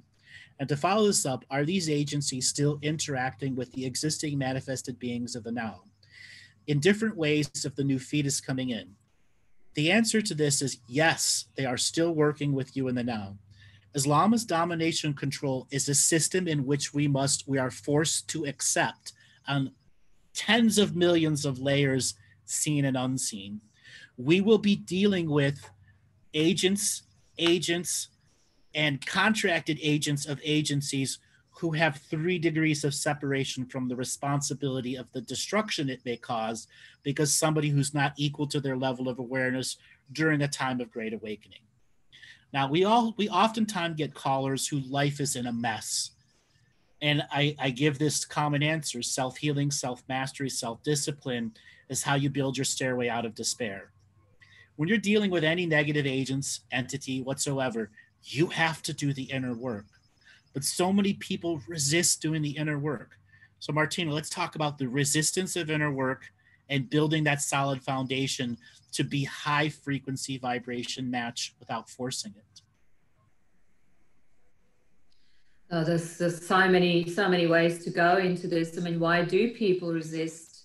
You know, again, it's quite interesting because for me, I come from a place of if something doesn't work, I'll change it. So all my life, every challenge that came towards my way, I looked at it, what can I learn through this? So I had a big awakening in terms of not everybody thinks that way. Yes. You know? And that was something that I actually could not cognitize, you know, because for me, it's like, well, if something doesn't work, you change it, that type of stuff. And then, of course, you know, there is the type of challenge which you go back to because there's still something to learn as such. And learning is becoming now a limitation too, because we have to go beyond learning, because we have to go beyond the cognitized way of perception. Now, also many times we have to go through an unlearning phase because there's something we learned that has created such a disharmoniance and disresonance to our level of awareness, being responsible to it. And it's also it's an acknowledgement that this reality is a learned reality. Yep. Every definition equals a limitation at the same time.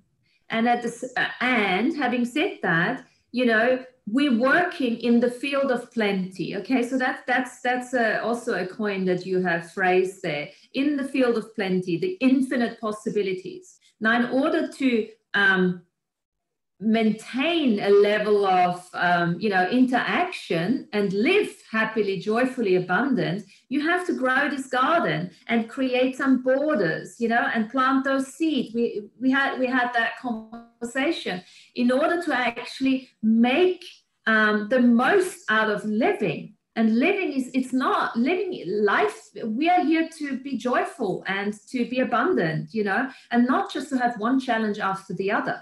So to be honest, to answer your question, it's a choice. If you don't want to be happy and joyful, well, then stay the hell where you are. But if you do want to go to a level of, if you do want to go to the edge of the unknowingness, you can't go there with your bloody baggages on, because you're never going to go there. You're never going to reach the edge of unknowingness. So you've got to let go of all the backpacks of shit that you've been carrying around forever, so that you can perceive the lightness and take yourself in onto the next level. And that is healing in every single form: self-mastery, emotional mastery, spiritual hygiene, all of that stuff. I mean, it's almost boring now. If you haven't done it by now, why are you listening? Exactly. And I'm not because it makes them feel good. And because so many people label themselves empath, wear the badge of I'm a motherfucking empath, and live that empath life, never realizing that that's the limitation. Yeah, and this is not coming from a place of judgment, okay? And I've also been a martyr of Jesus, you know, all my life, and I never really perceived it as I really truly thought I was doing good, you know, until I had to acknowledge, look, with all this goody doing, you know, I was sick. And I think this is a very good way of looking at it. If your body is physically in this ease, then you have a very good indication that whatever you're doing is not working. If you don't have a level of abundance in your life, be that now money or joy or happiness, you're doing something, it's not working. And then you can look at it and say, well, how can I turn this around? And I mean, what I've probably done in my life, I've done it the other way around. I've done all this bullshit, like, you know, successful businesswoman and being a mom and being a wife and all of that. So I can now use the next level to use all that and turn it into a teaching. And at this stage, my level of awareness and my responsibility is no longer, actually, because I've been teaching for a long time now.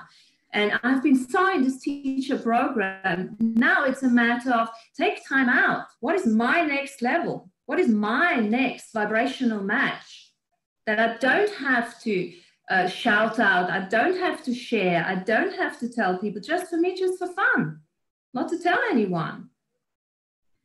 That doesn't have to be regurgitated because I'm the teacher. Yeah. So, yes. So next level means going to the level on the edge of unknowingness, not being afraid, not forcing an answer, not being an instant gratification, not being an expectation, being the self-mastered, realized I am being who's driving the technology of DNA experience with the intention, without expectation, of just creating a powerful memory and light. No more.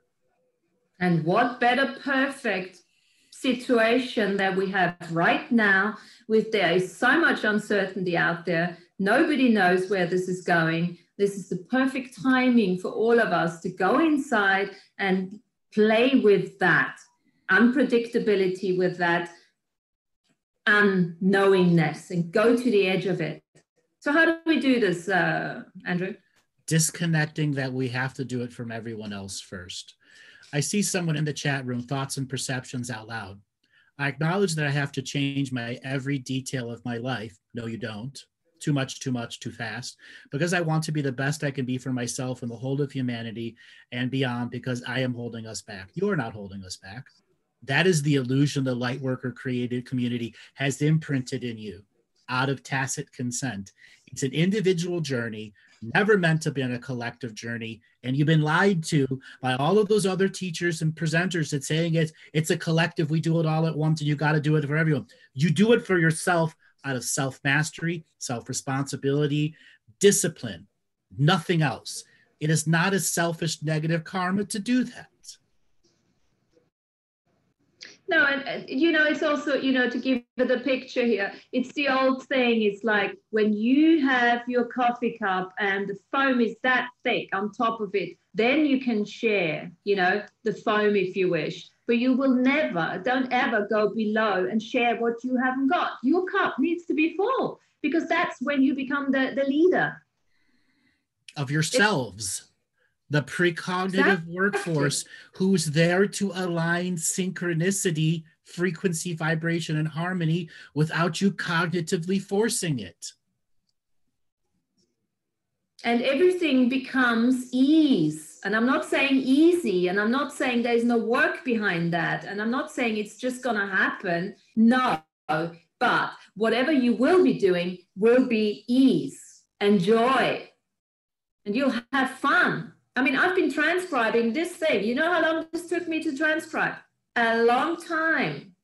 Because, you know, and I can't even remember anything, you know, we were actually saying. And you have to reread it again. But this is where the passion comes in. You don't even know why you're doing it because just it feels good. Mm-hmm. And if it doesn't, then don't do it. Okay? Maybe now is not the time. Maybe there's something else you need to do. Or maybe it's just not for you. And allow yourself that too. That's the taking responsibility for the level of awareness. And once you take responsibility to your level of awareness and truly cognify what that means, your state of beingness is equal to your level of responsibility. If I'm a sacred neutral observer, charge and polarity does not internally exist and cannot stick to me from external projection sources.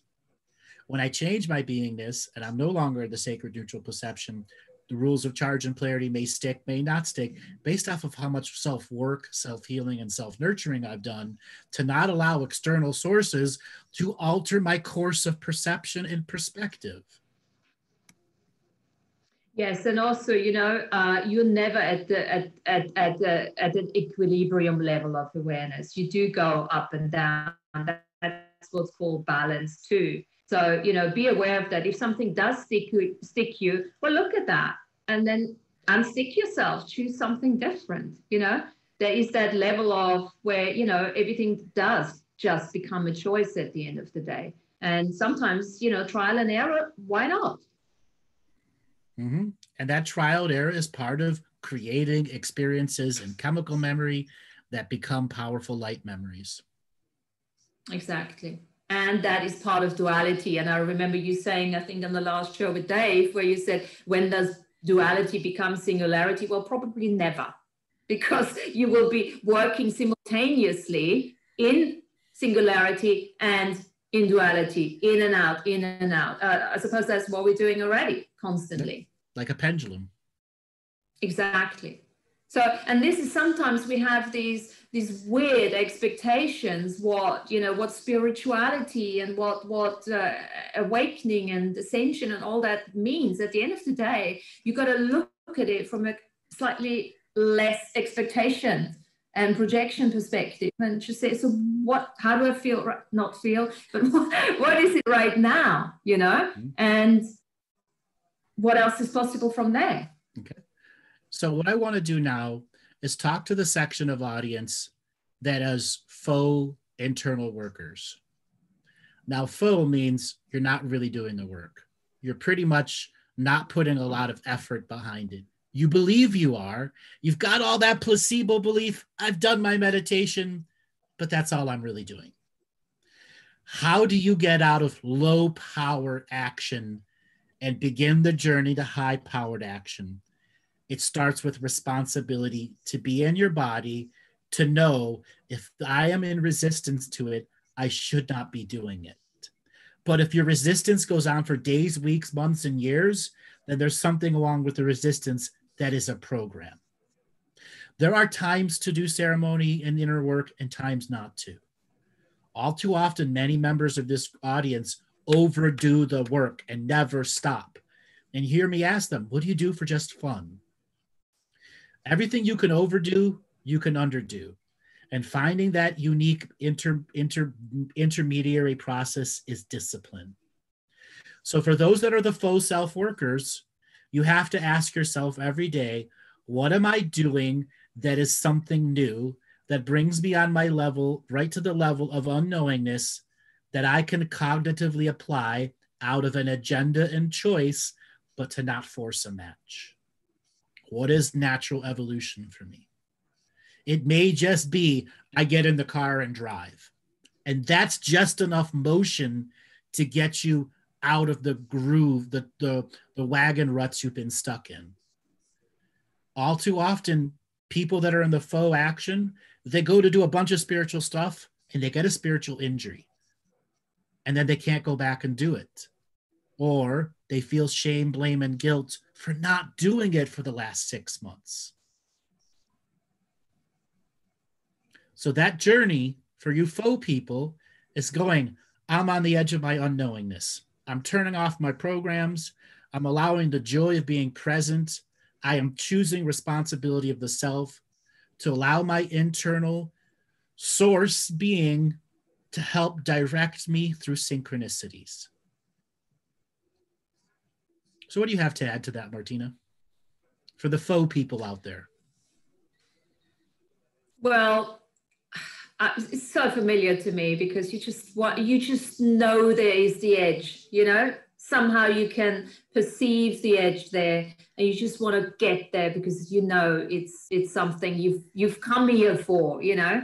It's that knowingness, and I can guarantee you, when you get to the level of exploration that we are talking, and you're really taking the time and you're looking at the different teachings and everything, you actually start feeling that content and that freedom within yourself that allows you to find joy and happiness in the most mundane things. And embodiment, being a human being, becomes so joyful, you know, and everything is just relationship and children and, you know, everything, whatever you want to achieve, whatever you want to enjoy, you can enjoy, you know, by just knowing. For me, that was the main thing. I needed to know what that is, the bigger picture. And then everything just becomes, anything you do is having a cup of tea or having this or that. Can you be in the moment with a cup of tea? Without a forced agenda of experience. Exactly. And that's why you got to switch. You got to mix it up. I got to mix it up because, you know, I'm a compulsive creator, so I need to mix it up. And I get discontent when I don't have different things going on. So I always say to people, when you get to that stage, when you start procrastinating about one particular thing, add something else to your life. Just like what Andrew said, you know, do something completely different. Go like a lady or somebody was saying, dancing, or, you know, or do yoga, or just get drunk or something, whatever, you know, just add something, mix it up and enjoy life. Exactly. So we've just got a limited amount of time left. So we're going to take a caller. So Robert, let's spin up the wheel of callers and see who we're going to have a conversation about what we're talking about.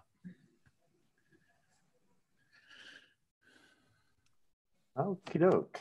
Callie Ray, you're unmuted. I knew it was going to be. How you doing, Callie Ray? Where are you calling from today? Calling from Humboldt. Humboldt County. Yes, we can hear you good. What did you think of today's conversation? Well, I'm not able to tune into every show, so I kind of I knew this was one I needed to tune into, and I'm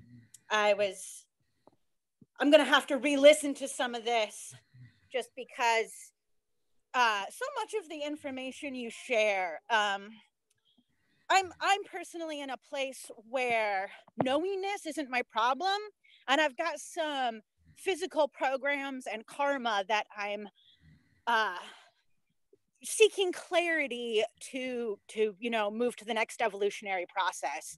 And I know I have all the knowledge I need for it. I know this, like everything you've saying that I'm listening to, it's not oh, that makes so much sense, I didn't know that. It's oh yeah, I remember that again. Why am I not following through with what I I know innately, but then when I step out into the physical world, there's layers of confusion and kind of what you were talking about.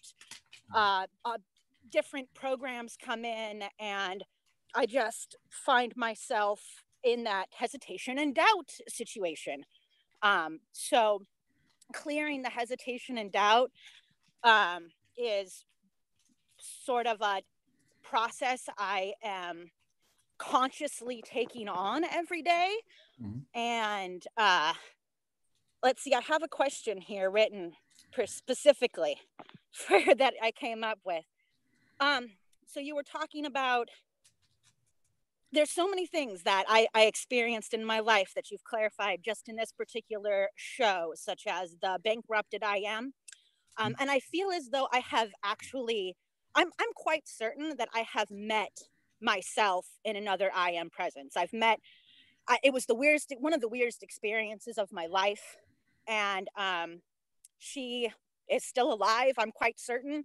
And we had the brief moment where we saw each other and it was meant to happen and information was exchanged wordlessly. Mm-hmm. And I still feel her presence sometimes. And I feel as though the way time works, she's actually a future I am presence in many ways. But I was actually wondering if you had any comments on that particular experience before I asked my question. You are not limited to running one life at a time. No, I know that. So that's you could why have I'd always 20 and 30 at a time. Yeah. And in most scenarios, in most people's scenarios, you've met dozens of your other I am selves from other fetus and womb technologies before. It's a common experience in which the light worker community has no definition for because they're linear thinkers. Right. So in that particular scenario with her, I feel like, as you said, we do meet ourselves in other places. And this is something I felt like as a young kid. I felt that way. Like I felt like I would meet adults and that I chose my parents because they knew people that were me already, kind of a thing. And I felt that at like, before I was 10, I had that consciousness and understanding. So it's, you know, the concepts of the ideas I'm really familiar with. And I feel as though my soul's challenge, or my I am presence challenge, is the cognate function, as you're saying, the ability to actually communicate in this English language, this physical understanding, this perspective that we all have to, our shared reality, and to bring some of this information to people who need it. And that's one of the reasons I've, was contracted with you too, because you've been so pivotal in being able to come up with the phrasing and describe and define some of the experiences that I would I would still have them and I would still understand them and they would still be mine, but you've given me the language to communicate them to other people and then therefore have a shared reality of these experiences that, like you said, light workers and everybody, it's still the thinking's too small still. Sorry. So okay. I'm going to ask a question. Okay. So is my bankrupt, there's definitely a bankrupt I am soul that I have in my lineage. No, you have a bankrupt younger you who's come out of bankruptcy court and has reorganized, but you still have debt collectors calling on you, even though you're under bankruptcy protection. What do I do about the debts? And they're not all mine, are they? No, this is self-mastery. You have a breakage in faith. Whether you're going to admit it or not, you have a breakage in faith. I can. Okay. And I want to bring Martina in here for a second to talk about mending breakages in faith.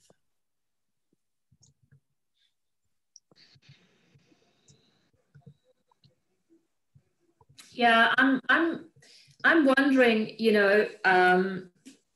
you've said so many really cool things there, Kali, and I'm just wondering now if there is a time for you to just choose them, and mending faith is sometimes actually choosing it and then seeing how it pans out, and not losing oneself in what could be, what should be, instead of just making that one choice. So maybe asking yourself the question, what is that one choice? You know this big energy there. What is that one choice that I can do today that will create that will help me to get out of that hesitation and doubt?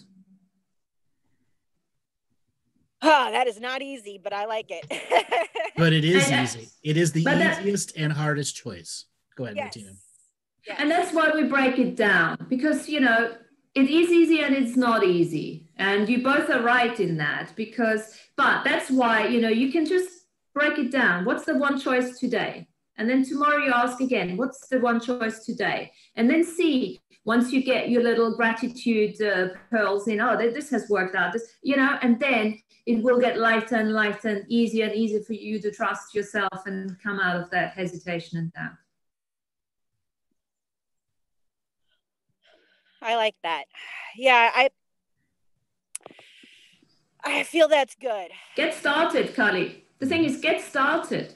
Don't worry about it. Remember, you know, this unpredictability thing, edge of unknowingness. Just get started. I started a long time ago. I've been continuing. It's just a constant, like almost like a, I don't know. It's like I just will forget. I'll have weird moments where I'll drop it and I'll pick it back up, kind of a thing. Just yeah. normal and all part of it all. Yeah. So to further that is I feel as though there's okay, let me try and organize my thoughts here. That was a lot. I really felt the whole breaking in faith thing. I had a physical response to that. I experimented with psychedelics as a young person, and I regret some of that. And that's where my faith breakage occurred, and I'm processing that right now. So can we do something, Kali? Can we just pull that program that this is when that happened, because it may or may not have happened right there and then. That's part of the story we were talking early on that could actually, you know, create all those shattered, you know, parts. Well, I don't know the story. I'm still not sure when exactly, or even if it was you know, it probably wasn't a moment. It was like And what if it's not important to know? Could you live with that? Oh yeah. So just pull that program, just pull it, and see what else can be done on this one now. But then the question is, you know, it's a story, and, you know, we are telling ourselves a story for so long, and then saying, oh, can you let go of the story? And all of the charge and polarity that's stored with it over many retellings of the story, internally, externally, and with a lot of bombastic energy at times too. I'm familiar with that. However, I'm finding that for me personally, I tend to forget the stories and I don't have them, but I'm still left with that's a lie to yourself. That's a lie to yourself. But then why can't I remember the story? Because you're telling it a different way from memory each time. But I have no memory is the thing. I don't know where. Yes, you do. Yes, you do. You're telling it out of a traumatized knowingness. This is a chemical memory that you've been harvesting for so long that it has become something that's creating a very negative charge source. And it doesn't have to have like a physical, like if you ask me what happened, I'd be like, I don't know. But you do know. You do know, but you have created a story of I don't want to know and I know, which has created cognitive dissonance in the memory, which is something you're continuously harvesting both sides of I don't know and I know. That's called eating the self. Literally eating yourself. Well, I can definitely understand that feeling, but I still don't understand how I'm doing it. Like, if I don't know the story, but I do know the story, but I can't remember the story, then I don't know how I know the story. So why does the story have to matter? That's what Martina was trying to tell you. I don't think it matters at all because the energy is still there. That supposedly that's the energy that I want gone. I don't care. But at some point, you made the story so important, even if you don't know it, right, that it became this self-consumption process. Yeah, see, and I think the part of me that made the story so important, I don't identify with currently, so it's really confusing. Which means that it is a fractured self from Yes. the time when you were bankrupt, who somehow this self has authority to contract the agencies for you. Yes. It's like a rogue employee that is doing stuff to fuck your business up. Literally. Yeah, it is. And I need to like love it to like I need it. I don't want it to I just want it to be happy. I want it to do its can't be, it's a part. It can't be happy. Okay. It's not the I am. Then what do I do with it? How Sack it. Solve? Go ahead, Martina. Tell her what to do with it. Sack it. Pull the trigger. Try and create all the contracts that you have with it. Fire it. Bring out this I am technology, that potency that you truly be. So figure out the part of me that feels like it still needs to have it around. Uh-huh. Yeah. Mm-hmm. Okay. I don't understand that part of me. It's fucking stupid. All right, Kylie, thanks a lot for calling in. All right, we're going to take another caller here. Okay, Robert, spin up the wheel of callers and see who we got next. Okay, next caller's thoughts and perceptions. Thoughts and perceptions. Are you there? Hello, can you hear me? Yes, I can. Where are you calling from today? I'm calling from London, Southeast London. London, welcome to the show. What did you think about our conversation today? Oh, it was brilliant. I love it. I can't get enough of it. And I love how deep you go, you know? Mm-hmm. And God, sorry, I've got to calm down. I find it really, it confirms things to me, things that I have, you know, obviously in my own spiritual journey, my own growth, you have these intuitive knowings, and you do wonder. I wonder all the time if I'm doing the right thing, because you answered a question earlier when I said about, you know, I always feel like I have to, you know, do it for everyone else, but obviously like everyone else is myself. And I feel this pressure, like if we have to do it all together, you know. Am I making sense? You haven't said anything to me. You walked over. Pardon? Sorry. Robert, can you mute Kylie? Hello? Guys, go ahead. Sorry, it's just something happened. Go ahead. Yeah, that was just another caller talking. Go ahead. In relation to the conversation, I was wondering about parasite energies. First of all, I'd like to just say that I know that everything in my life is because of me. I take responsibility for everything that's happened. But that's not true, though, is it, though, Andrew? I mean, no. There are things you cannot cognitively take responsibility for. Okay. There are the laws of the universe that have their own sets of rules that do not use your cognitive interaction as part of it. That's what it's what the greater perception of karmic resolution is about. Right. So is it possible that things have been placed onto me, and that's why I feel so stuck in my life, you know, certain things that I can't get past, and then it's like you're trying to blame something else. See, I know what I'm doing, but I don't know what I'm doing. Because you're not confident in what you are doing, the individual pieces of what you do. And the things that you don't do are making you unconfident in the things you do, which is a self-eating equation again, like the last caller. Right. You can't allow programs. You have two programs that are trying to validate that they're the soul, and neither of them are the soul. You are. Okay. Yes, me. You and only you. The I am cognitive aware being who must learn to let down the cognitive forcing of matches. Okay. Because I wonder like what I'm meant to be doing, you know?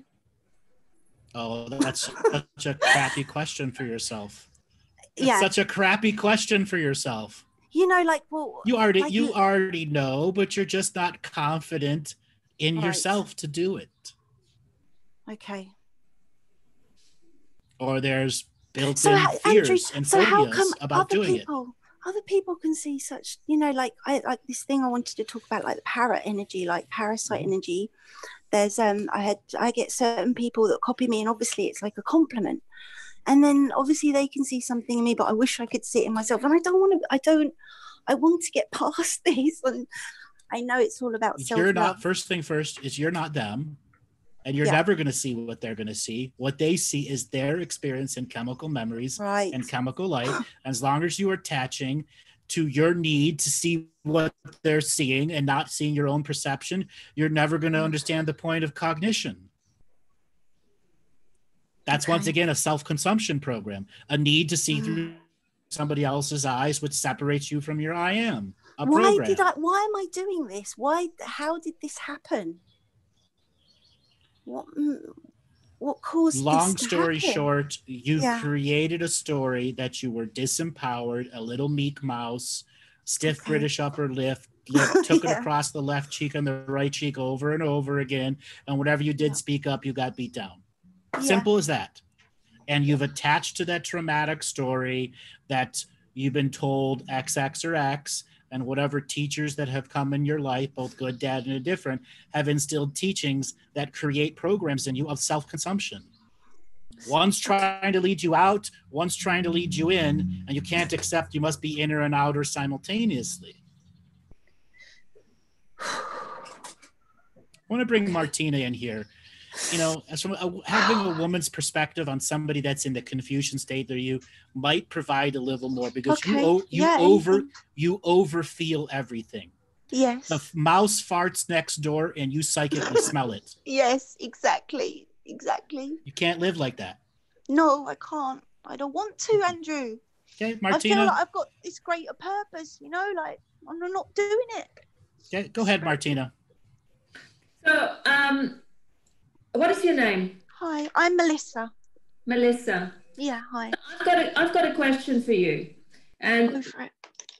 I would take that question because, you know, Anne was saying, you know, this confusion that is surrounding you and all of that, and I can perceive that. Obviously, we all can, and in order to break that confusion, the best way of doing that is actually asking a question. Okay. The thing is, because that will disperse the energy. Okay, yes. Obviously know that you're the creator of your own life, right? Yes, I do. Yeah, and you know your own knowingness and all of that. So the best question to ask is, what do you know? What do I know that I'm not doing? What do I know that I'm not doing? No, what do you know that you're not acknowledging? So what do I know that I'm not acknowledging? And tell me what comes up. What do you know that you're not acknowledging yet? What do I know that I'm not acknowledging yet? Yes. What does that bring up? The first thing that popped in my head was, I don't know. Really? Yeah, and that's good. Yeah, that's good. Let that go. Okay, let it go. Take that I don't know program, because we all run it. You know, I'm very familiar with that too. And let that go, because that's just a little, you know, program. Okay. So what else? Yep. What is it that you know that you're not acknowledging? That if you would acknowledge it, would create a complete different change. Yeah. What do I know that I'm not acknowledging? That I've got this thing I have to do that's affecting everything in my life, and I'm not doing it.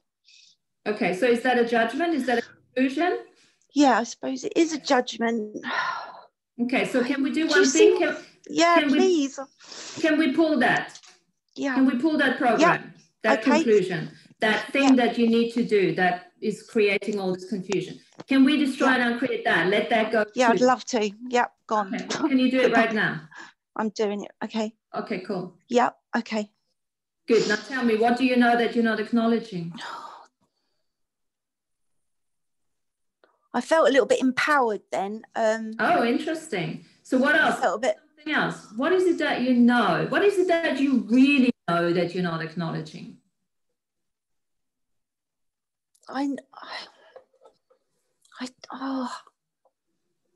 I know that I have everything already within me, everything Okay, that I'm well, looking that's that. Give me an energy. Yeah. Just give me a word. It could be anything. Okay. You don't have to put it in words, okay? Okay. You don't need to cognitize. Give me an energy. What is it that you know that you're not acknowledging?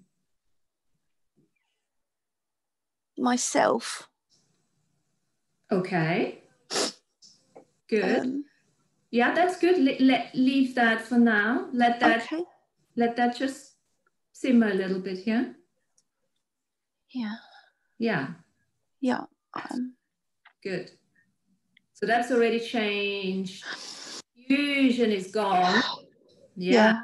Yeah. So now you can keep asking that question. Wow. For the next couple of days and weeks, and you will get not one answer. You'll get many answers because you know so many things. Yeah. You haven't acknowledged yet. So are you willing to do that? Yes, I'm so willing. I'm ready. And I just think it's so funny how we all on our spiritual growth, and then we think we're doing so. Yeah, it's just that question. Can you promise yourself? I will. I yourself. I promise every day. myself. Every day I will ask Write that question. Write it down. What do I know that I'm not acknowledging? Exactly. And then don't go for the answer. The answer will come in many, many different ways of memories, influences, experience. Okay, yeah. Allow the precognitive workforce to co-create with you. Yeah. Not alone in this. Yeah, I can feel it. Yeah, cool, Melissa. Right. I want to take this to one separate level. Go. What do you know that you are in denial of? Myself, I feel. No, that's an answer. Like I feel like I've been focused on everyone else, and I'm by doing that. I'm taking obviously and I've really just got to start focusing on myself at what needs to be done, and I know what needs to be done, and I've got to start doing it. But you just said before that you let go, that you don't know what you're supposed to be doing. That's that self-consumption program coming back through. Right. What are you in denial of yourself? It's another question you can continuously ask with the one Martina asked. Yeah. One is a softer way of getting at some of your truths, and one is a more direct way of getting at your truths. Because there's things that you know that you don't know why you know them. You are more than you've heard, read, or studied. You are a multidimensional, multifunctional photonic being of light that has the entire universe at your fingertips. You should choose to use them responsibly. Yeah. And not allow your emotions. What are you in denial of? I'm going to give you an answer. That you're a hyper empath who's addicted to it. And you know no other way of living other than being in everyone else's shit. Yeah. Sounds about right, Andrew. That's what you've got to change as part of your self-healing, self-nurturing, self-mastery. Now take that as a form of truth, not absolute truth. What else are you denying related to your over-empathy? What else am I denying related to my over-empathy? What else am I...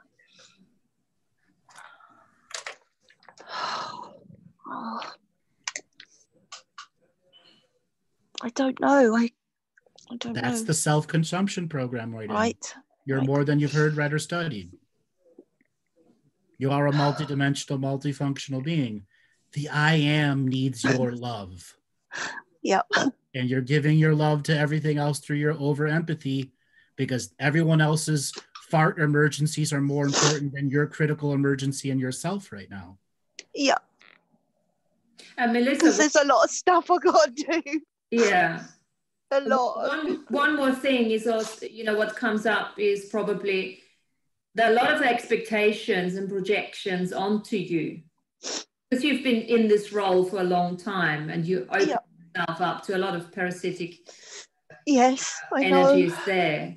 So it's also a matter of, in order for you to step into your potency, it's also good, one of the callers says, cut your cords, but also just return those expectations and projections and start having the awareness that... Can you say that again? Thank you. Yeah, all the expectations. All the expectations.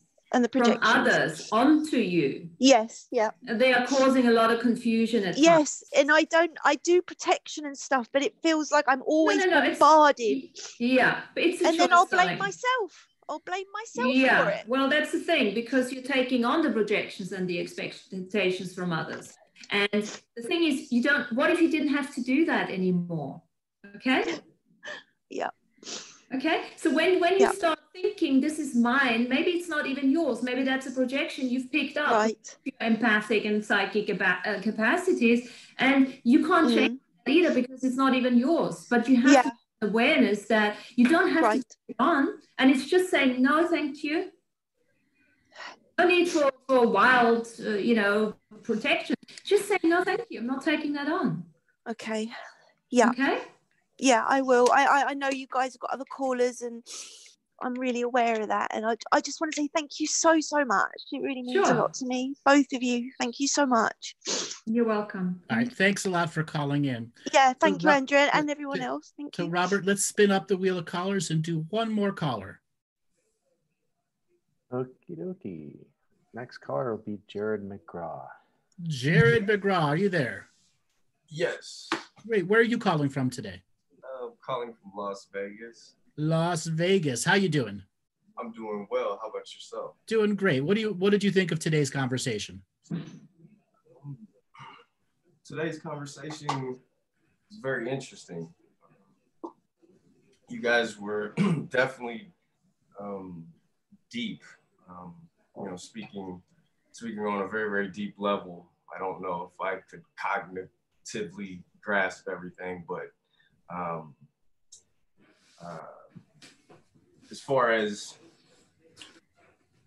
the different programmings and different things that people take on, I just hear a lot of the callers. I guess I'm trying to articulate my thoughts here, a little off guard, but I don't feel like I suffer as deep as a lot of people, from not being able to control a lot of this area of life.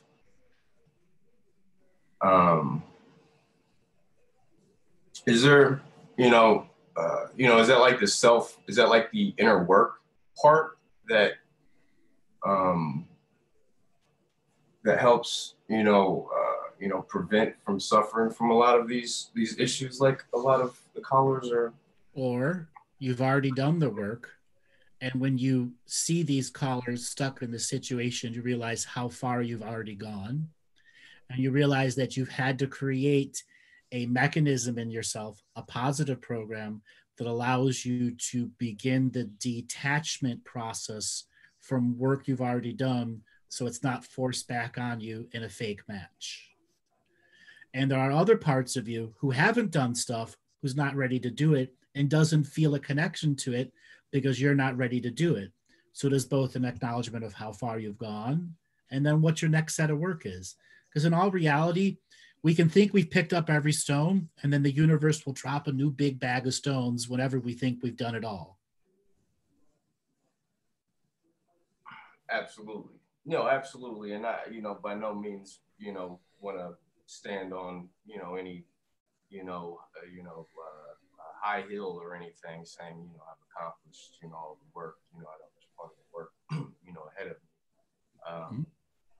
It's just, I just wonder, because it almost feels just like a natural process all of my life of just keeping control of it. Like when, these things come up, issues come up, I'm always kind of look at them as like, brick walls, and a lot of people just keep running into the brick wall. And as these challenges come up, it's like, oh, okay, I see this as an issue for me. We got to get around this. So it's kind of just maintaining that balance, the best I can over my life. And I feel it's given me a lot of, control or power, or, just, not stuck in that negative, mind state, or not being able to be influenced negatively, to have those negative experiences. But, that's just, you know, I just listen to them and I'm just wondering what's going on there. You know, what are, you know, are they just building up these brick walls and not looking at them as they come, or am I just, you know? So it's a perspective journey here. Are you familiar with the term parkour? Parkour, no. So that's when those people run and jump and do crazy jumps on tops of buildings, between cars. Yeah. Well, your wall, you're a parkour person. You can jump right over it. They can't. You can hurdle over their wall. They can't. And it's via perspective. Whatever's gone on in your life, you have found a direct route through experience, through knowingness, but at the same time, acknowledge your own limitations as part of your spiritual growth. And when you look at their perspective via your perception of their perspective, you can't cognitively identify why they can't beat it, because in a lot of situations, you've already done that work. Does that make sense to you? Yeah. But right. Okay. And why do you have to mire yourself in their traumas?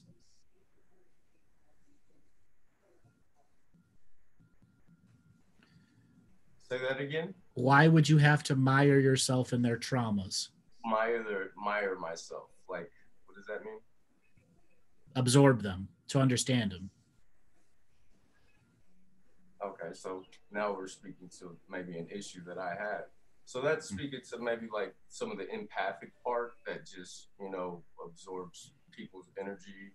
Mm-hmm. So, I mean, is there like a off and on valve that you just need to have on that? Because, you know, obviously that feeling part in life, you know, I think that's a part of a human experience to have these good feelings, right? So sometimes we need to have that valve open to absorb the energy, right? Why does it have to be a valve? Why can it not just be the infinite flow of existence and the fractalization of the universe bringing you synchronicities at the moment?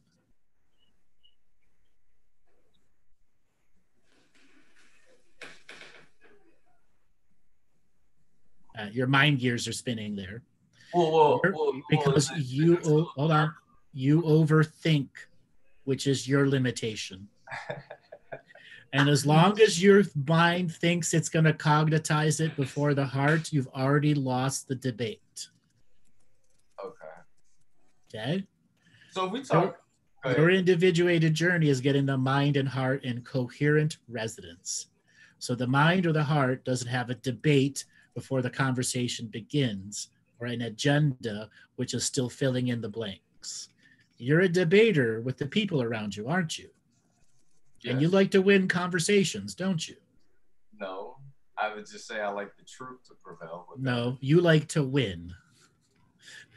But you also know what personalities you can't win against, and then you will use the joy of presenting things to stunt their capacity to debate.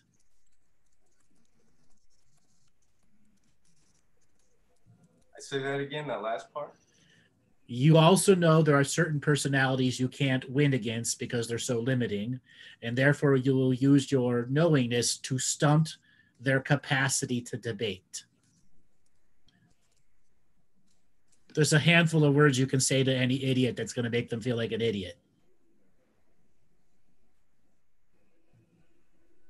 Okay? It's like talking to a flat earther and you go, the globe is round. They're like, no, the globe is flat. And you go, well, what about the horizon? Mm-hmm. There are certain logical things you can use in your mind that can stump the illogic of other people's conversations. And that you're saying that that's bad or that's good? You're using that as a bully pulpit. Because you've been around a bunch of low frequency people for a long time. And whenever you are around higher frequency vibration people who are not there to cognitively force a match, naturally, there's a competition process in you that you've had to use since a young age, which is where your empathy goes wrong. You have competitive empathy. Your empathy can be fully off and you're normal, but as soon as you find yourself in a logical, competitive scenario out of a subconscious impulse, you will then take on a lot more competition-based empathy.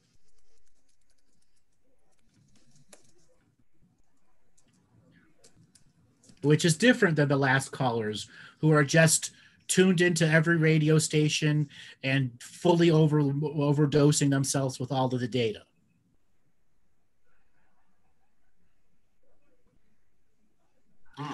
Okay, I want to bring Martina in here for a second to talk about competitive empathy.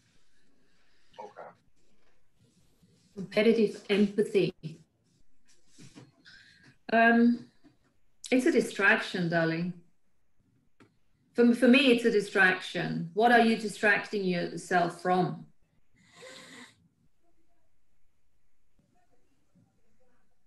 Do you want to be a therapist? What is it you do? If you got interested in that type of stuff? Well,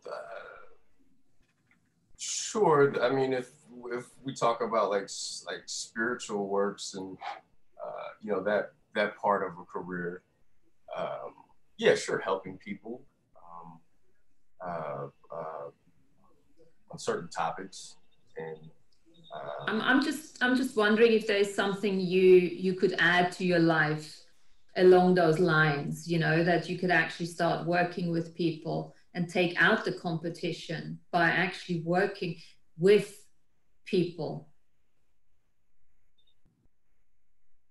Because if you have, you know, there's nothing wrong with being empathetic, and you know, that led me into you know, coming from the oil industry, going into becoming a therapist and all of that, because it helped me. Is often they say, you know, you got to be a therapist in order to help yourself and others, and it's such a great arena to really to look at. So in order to take out the weeds, maybe plant more seeds.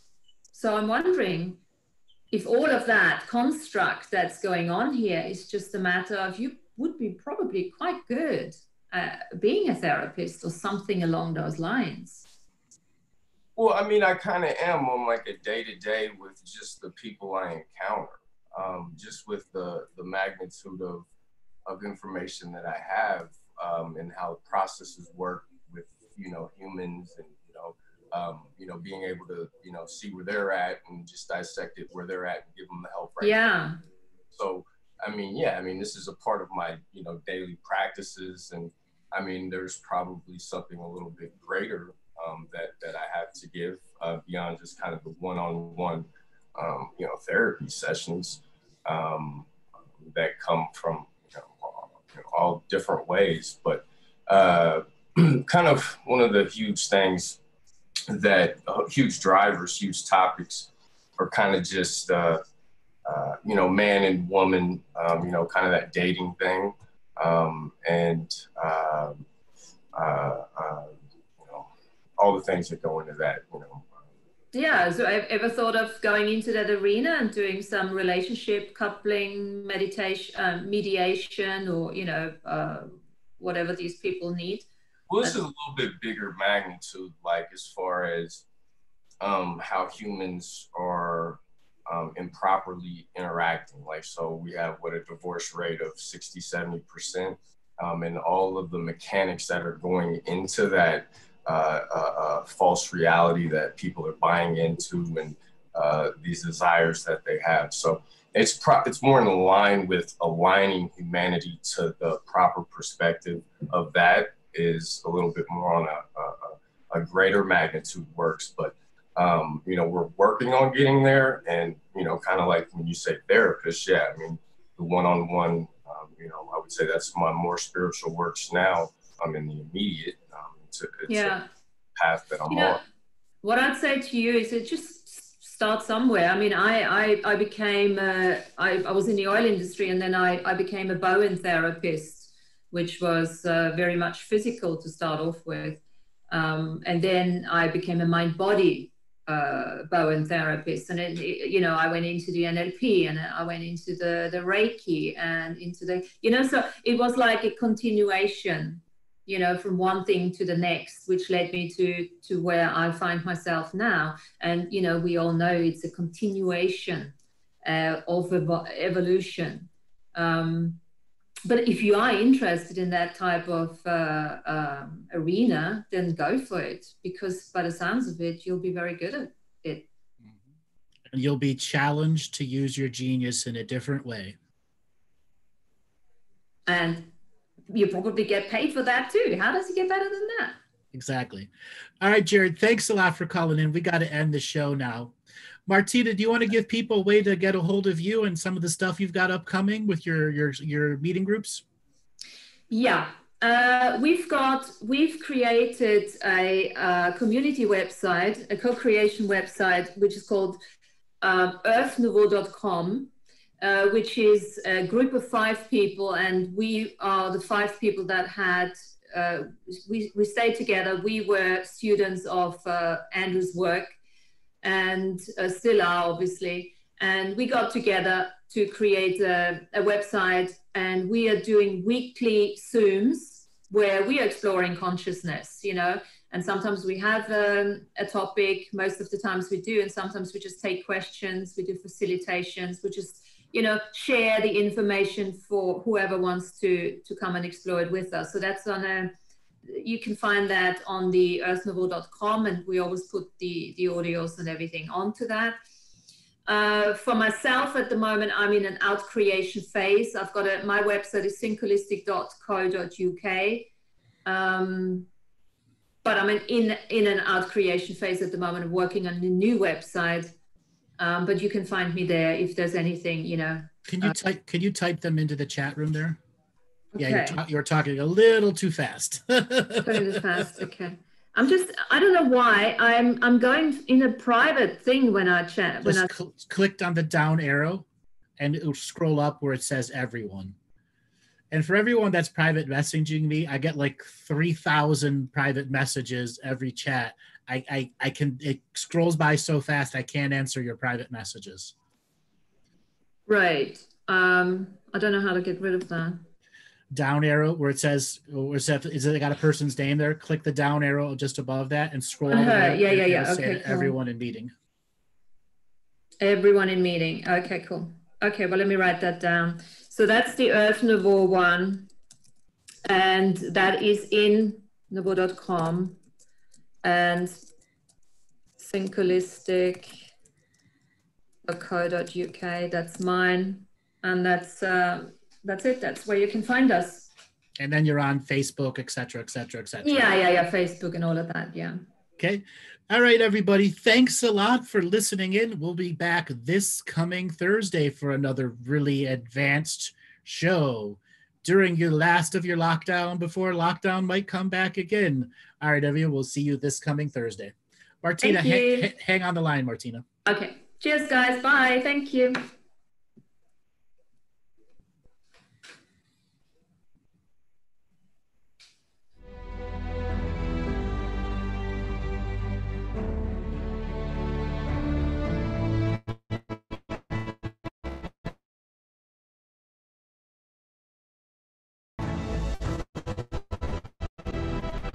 Each different level of reality is true.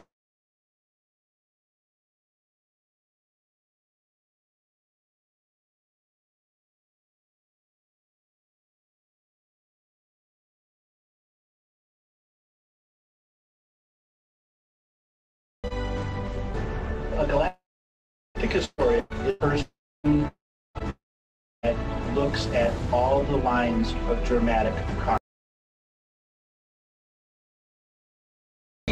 Counter psychic